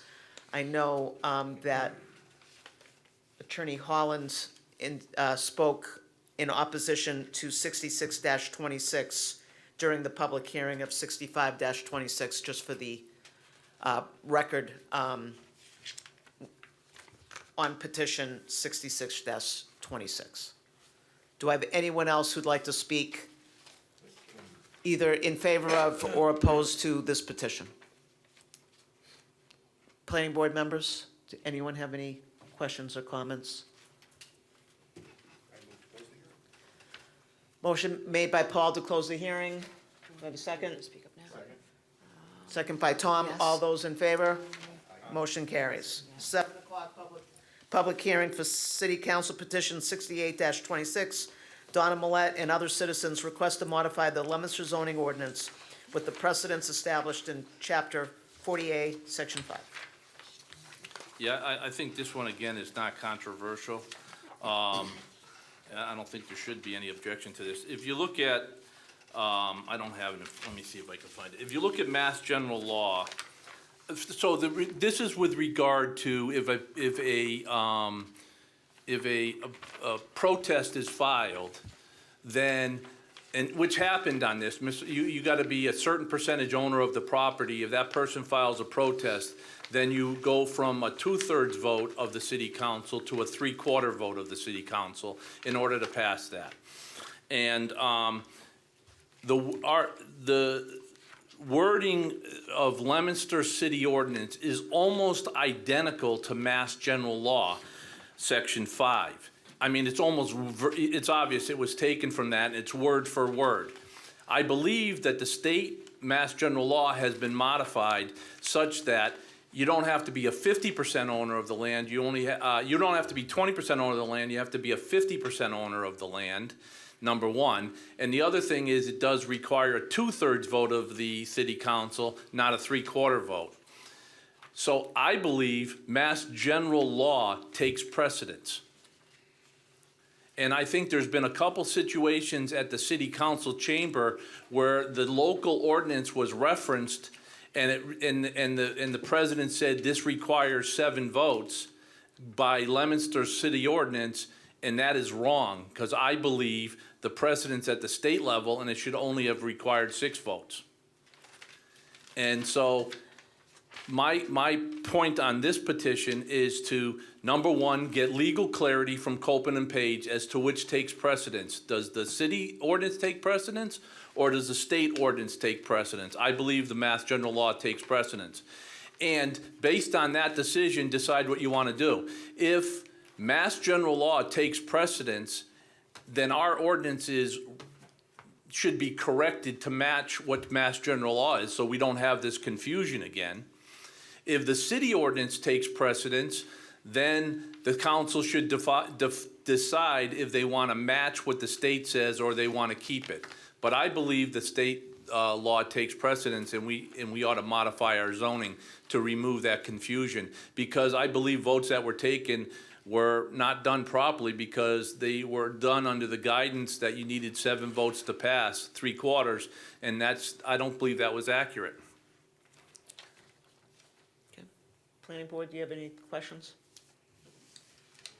Going to this letter, I was asked to read, it's only one paragraph from, only one correspondence from Mr. Lascotti Lascotti Development dated July 20th regarding proposed zoning amendment petition 68-26. Dear members of the Planning Board and Planning Director Wood, I write in strong opposition to the proposed zoning amendment set forth in petition 68-26. Petition 68-26 would change the voting thresholds in the zoning ordinance applicable to zoning amendments. As the Planning Board may know, I own the majority of the property in the MU2 district. Unfortunately, this petition appears to be a further attack by others on the development of my property, as it would change and lower the voting threshold that is protective of property owners. The change proposed by petition 68-26 would make it easier for others to propose adverse zoning changes to my property or to property of others in the city. The Planning Board should not support an effort to allow people to rezone the property of others more easily, particularly property that has had or may need significant economic investment, as this can chill investment and growth in the city. I urge the Planning Board to reject proposed petition 68-26 and vote to not recommend it to the City Council. So I have a question to the board. Do you have any knowledge or understanding whether Mass General Law takes precedence over the city ordinance? I can just tell you, as an attorney, usually general laws trump it, but I don't know if there's an exemption. I don't like to use that term. If it supersedes the ordinance, but I don't know if there's exception to that, and I see that Attorney Gallagher has stood up, and he can come forward and give his opinion, keeping in mind he represents the opponent. Thank you, Madam Chair, members of the board. If I may, I think this is an area where state law sets a floor. And Leominster has made a decision to have a higher standard for if someone seeks to come in and rezone your property. So we oppose this petition. We think that that higher standard is appropriate. We think it's good policy. And the idea is that oftentimes if someone is coming in and bringing a petition to rezone, you're bringing that petition for your own property because there's something that you need to do that the current zoning doesn't allow for. What we're talking about here is when an opponent, where a neighbor seeks to come in and change the zoning of your property to use it to weaponize zoning in that way. And we think that there should be a higher standard. We don't think that there's any conflict with state law, again, because state law sets the floor for what can be required, but that Leominster has made that decision to have a higher standard, and we support that higher standard staying in place. Thank you. Thank you, Councilor. Yeah, I simply would question that because, especially with the movement at the state level to promote all this housing, we saw what happens with ADU units where they come in here and stuff it down your throat and they have precedence over it. I don't believe the floor here set by the state it can be, I still think it has precedence, and I think that's the fundamental question. So I think, again, the action of this board is to move it to the city council, let the legal decision come down, and then the council can decide based on that decision whether they want to remove confusion if the state law has precedence, or if they want to reduce, if the city law has precedence, then they can decide whether they want to make it more restrictive or less restrictive. So I have a hard time believing that the Mass General Law does not take precedence. Hey, do I have anyone else speaking either in favor or opposition to this petition? Motion made by Paul, second by Tom to close the hearing. All those in favor? All those opposed? Motion carries. Regular meeting, called to order. Patrick Perla. Paul Weiser. Sal Chaconi. Tom Kergnen. Jason Parre. Here. Dean Valier. Eric Maybe. Carol Vittorioso. Here. Minutes of previous meeting, 2.1, May 18, 2026. Motion to approve. Motion made and second to approve the minutes of May 18th. All those in favor? Aye. All those opposed? Motion carries. 2.2, June 1 minutes. Motion to approve. Motion made by Sal, seconded by Paul. All those in favor? Aye. All those opposed? Motion carries. Plan submitted, 3.1, none. I'd like to make a motion or if someone could make a motion to move to Communications 6.067 Bassett Street definitive subdivision, construction cost estimate for road completion. Do I have a motion to move that up? Second. Motion made and seconded. All those in favor? Aye. All those opposed? Motion carries. Mr. Campabasso. Just quickly, I did get a legal update on this that might impact what everybody is thinking. Okay, we'll have, however you're more comfortable, Mr. Campabasso. Thank you. So if it's all right, we might want to hear what the Okay. update is. This, just for, so everybody in the audience understands, this is for a construction cost estimate for road completion for the subdivision that we've approved on Bassett Street. Okay, so we had heard from the city treasurer that she preferred cash sureties and that bonds were no longer accepted, but we heard from legal counsel that state law requires that a bond be one of the options for for sureties. And that's in the July 20th email at 4:50 PM today. Okay, thank you, Elizabeth. So I know, Mr. Campabasso, you had two proposals for us. One was the performance bond and one was release of lots. Correct. So I think, Madam Chairwoman and members of the planning board, what I had requested was essentially a release of the covenant with a performance bond. Because of my discussions with the planning coordinator, I suggested the alternative to just release 3 lots for the time being. Some of the work that was scheduled is not complete, has been completed, and I anticipate that further work will be done by the end of the month, and I was going to try to coordinate another inspection by Vanessa to see what was done so that the actual bond amount could be reduced. So if my request tonight would be, I need to amend my request because my original request was for lots 1, 2, and 3. I would like it to be for, my client would like it to be for lots 4, 5, and 6. So that if the planning board is so inclined, release those lots from the existing form covenant, retain the remaining 6 lots as the security for the completion of the road. And then next month, we'll probably be back before you with either a performance bond or a reduction amount so that we can either have a performance bond, a cash bond, or the law does allow for a combination of both. But we'll wait to see how much work is actually done so that we can address it at the next meeting. What would the board like to do? Well, we still have, we have a construction cost estimate, correct? Is that how much is left to go on it, $570,000? 570? The amount of work that needs to be done at the time of the inspection was $513,570. Okay. They built in the 10% 10% contingency. Yep. And they just rounded it off to 570. And So certainly the value of the 6 lots is much greater than 570,000. Is it gonna be 6 lots left yes, So if we release 3? yes. I'm supportive of that request. And That's- just for clarification for the board, items 13 through 18 on that list have been completed. They just haven't been inspected and signed off on. So that will also reduce further the required bond amount. So I move to release lots 4, 5, and 6 and hold the others as collateral. Tommy seconded it. Okay, motion by Paul, second by Tom to release lots 4, 5, and 6. Yep. All those in favor? Aye. All those opposed? Motion carries. Thank you very much. Great, thank you, Mr. I have Campabasso. the amended form. I'll give it to the planning board. Okay, great. Thank you very much.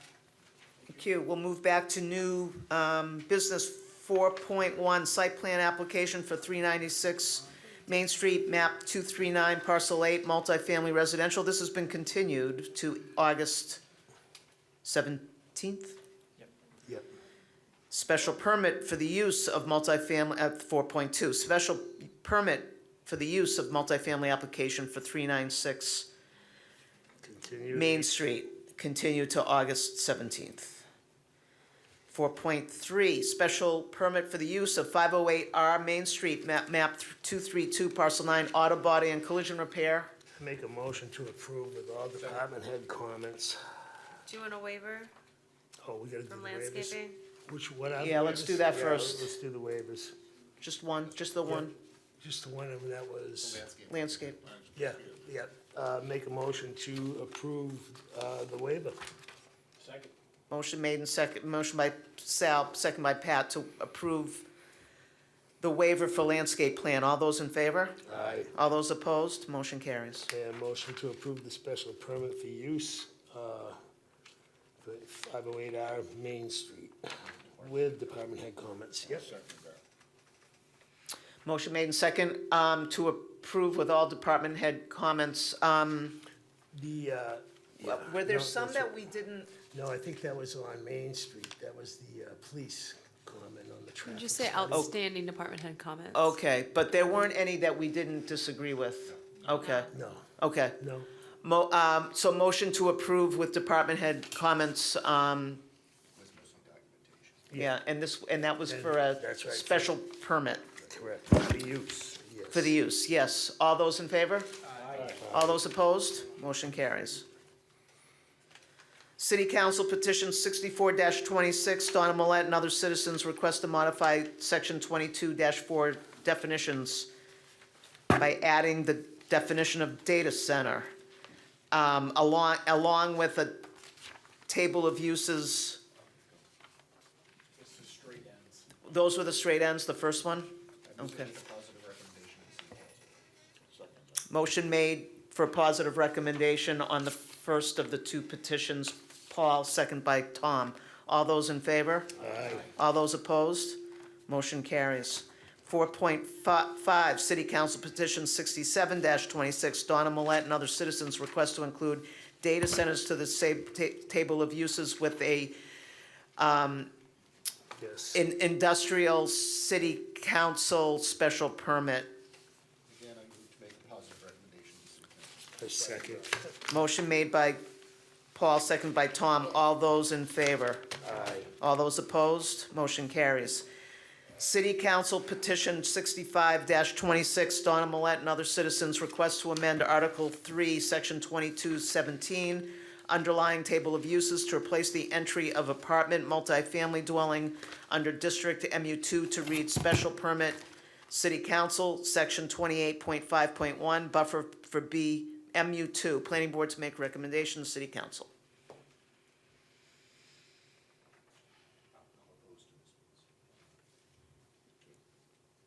So, advice from KP Law is that this is redundant to what was submitted.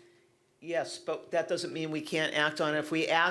If we give a positive recommendation, the city council may, Take it again. must take it again to vote. If we, but if we make a negative recommendation, they cannot take it, is my synopsis of their. And if we make, If it's within, yes, 2 years, and I understand that the petitioners are saying it's not substantially the same. That's for the board to decide as well. and if we make a positive recommendation, they have to take this in its entirety. That's on the, And then litigation on the petition. Right? So they're not gonna pick and The- choose what It they said, want to accept in, here. in KP Law's opinion, a proposed zoning change may be considered by the city council even if repetitive and within the 2-year period if the change is recommended by the planning board.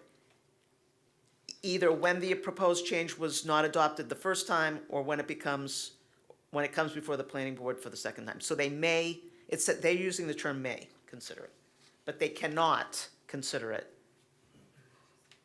if we give them a negative recommendation. I say send it back. Send it to the city council. Send it to the city council. I don't, Positive recommendation. I need a motion from somebody. So, well, does someone have any type of motion? I'll move to delete, make a negative recommendation. Do I have a second? Second. Paul made the motion for a negative recommendation to the city council, second by Pat. All those in favor? Can I have show of hands? 3. 3? All those opposed to the negative recommendation? Opposed to no. Opposed to no. See, that's what it is. Opposed to no. 1, Tom? 3. 3, that's 6. You want to send it?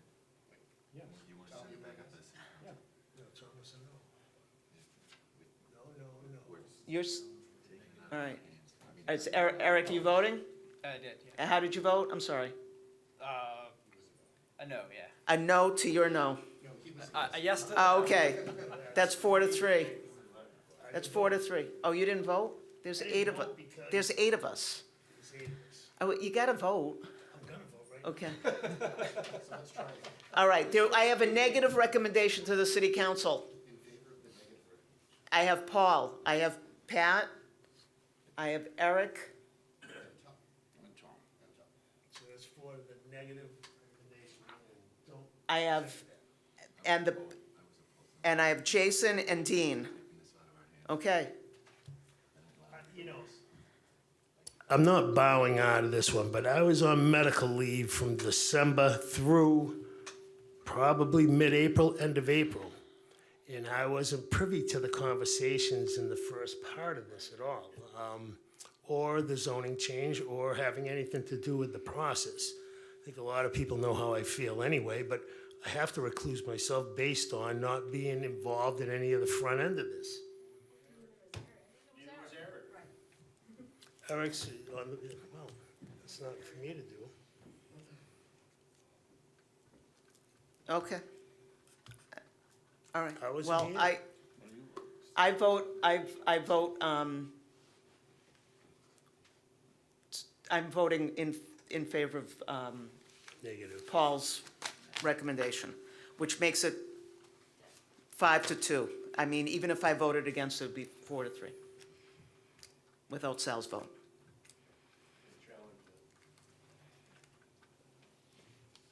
Okay, all right. 4.7, City Council Petition 66-26, Donna Millette and other citizens request to modify the existing entry of the Table of Uses Apartments multifamily dwelling from Y to N in MU2. Planning Board to make a recommendation to City Council.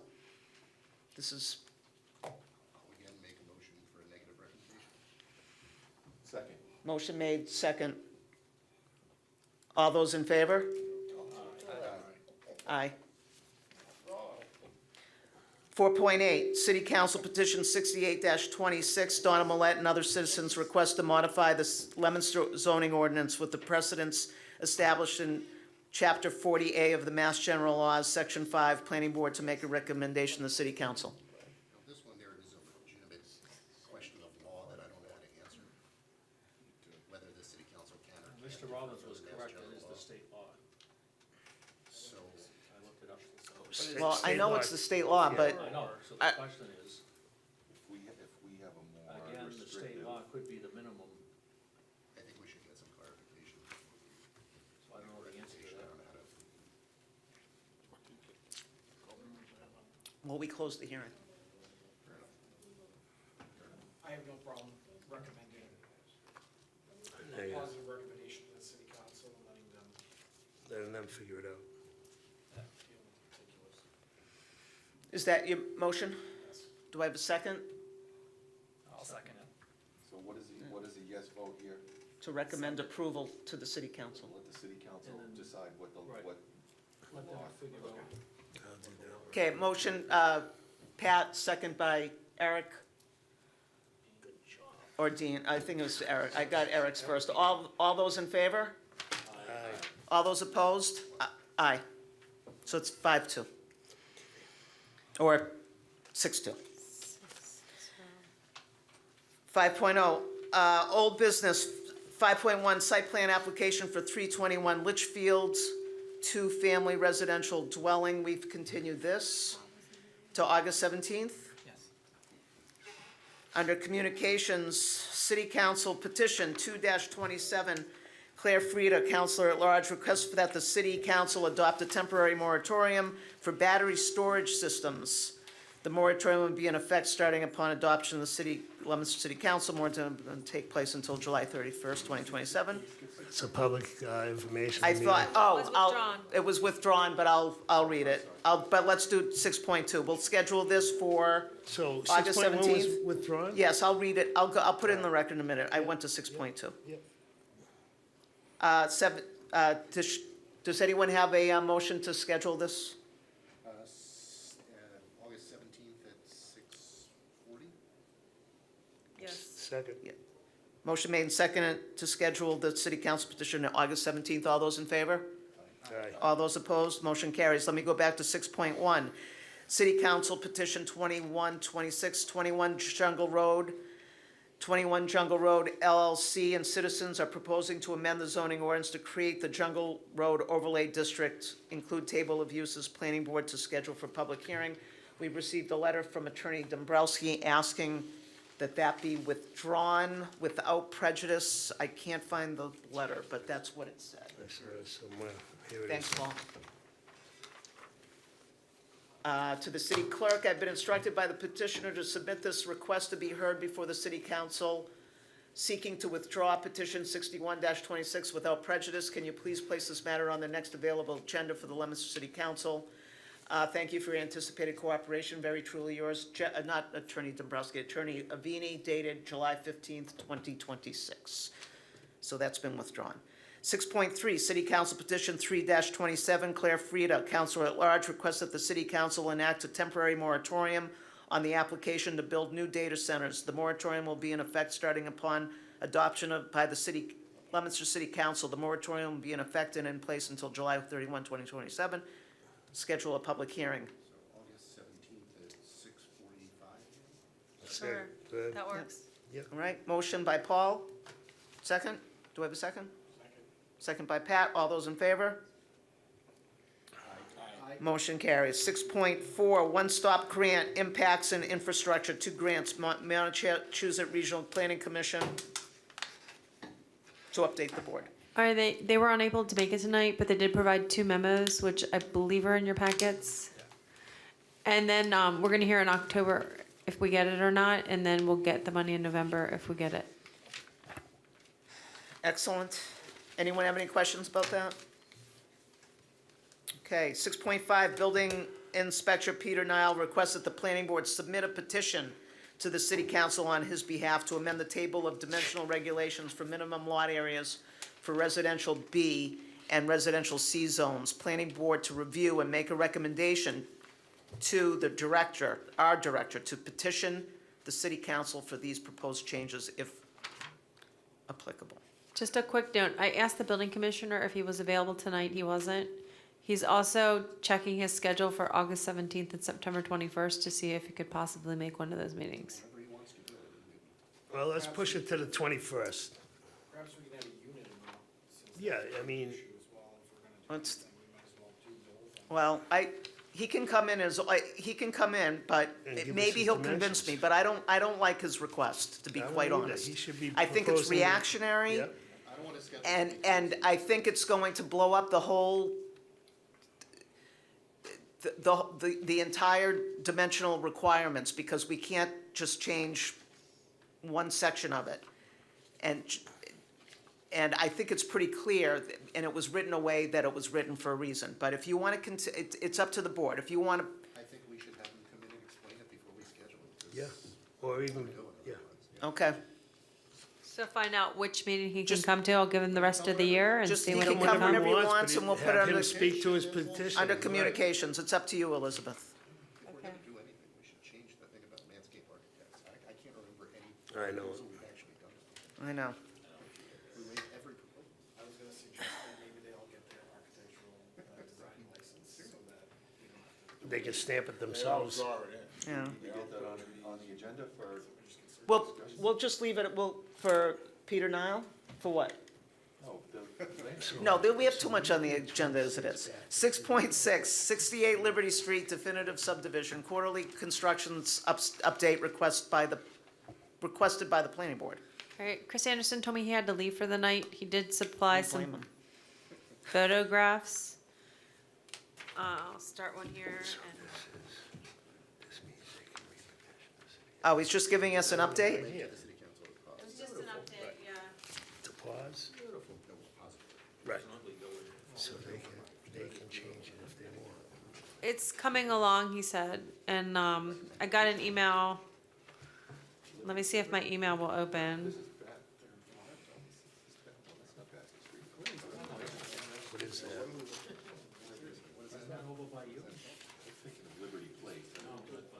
All right, while people are looking at those, I'm moving on. All right, we did 6.7. 6.8, Montechusett Regional Planning Commission Representative Board nominated Dean Valier on May 18th for a representative for the July 1, 2026, June 30th, 2027 term, which is the first reading. Congratulations, Dean. There you go. He was, we You have were, to we do have to two do a readings reading. on the agenda. Monte- We'll have it again on the next one. 6.9, Montechusett Joint Transportation Committee Representative, the board nominated Elizabeth Wood on 5/18/26 for a representative for July 1 to June 30, 2027. That's the first reading.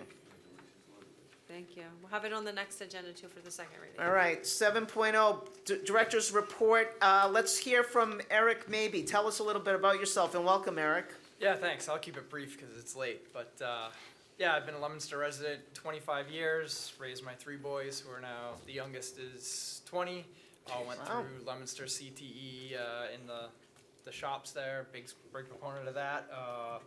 You know, big preservation of history is important to me. I own the Kendall Tavern, the 1785 Kendall Tavern that Mark Brand has written several books about, so I want to just give back a bit more to the community.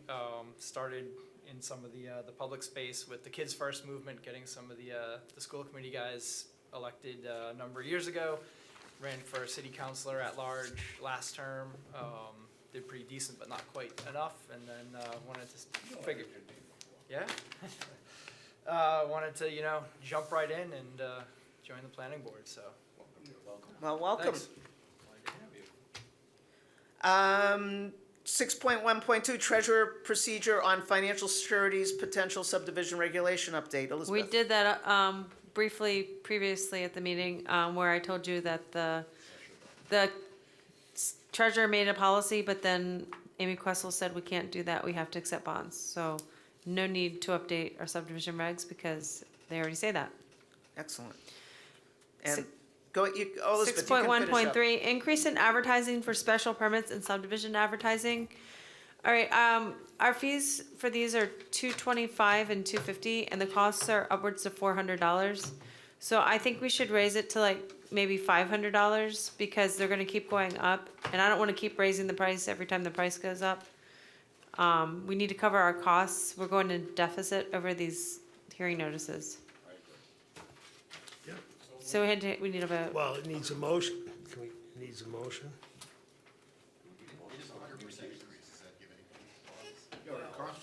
The cost has gone way up.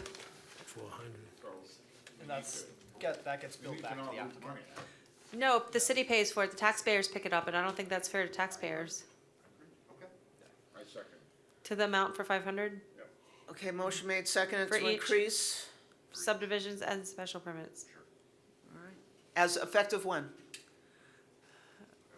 I wanted to do it September July 1st. September 1st, sure. Well, Yeah, I mean, whatever. You gotta buy some time. All right, I have a motion and second. All those in favor? All those opposed, motion carries. Okay, Elizabeth, keep going. 6.1.4, Montechusett Regional Planning Commission, MRPC fiscal year 27 contract. We've been doing it every year so far to update our zoning regulations with all the new updates, to do them in the document formatting, because it's tedious and monotonous, and it takes a very detailed eye to do it, and someone who's really good at Word. And so we like to have Montechusett Regional Plan. They do it for, I think they charge us $250 per amendment, and some of them are really long and some of them are really short, so it evens out.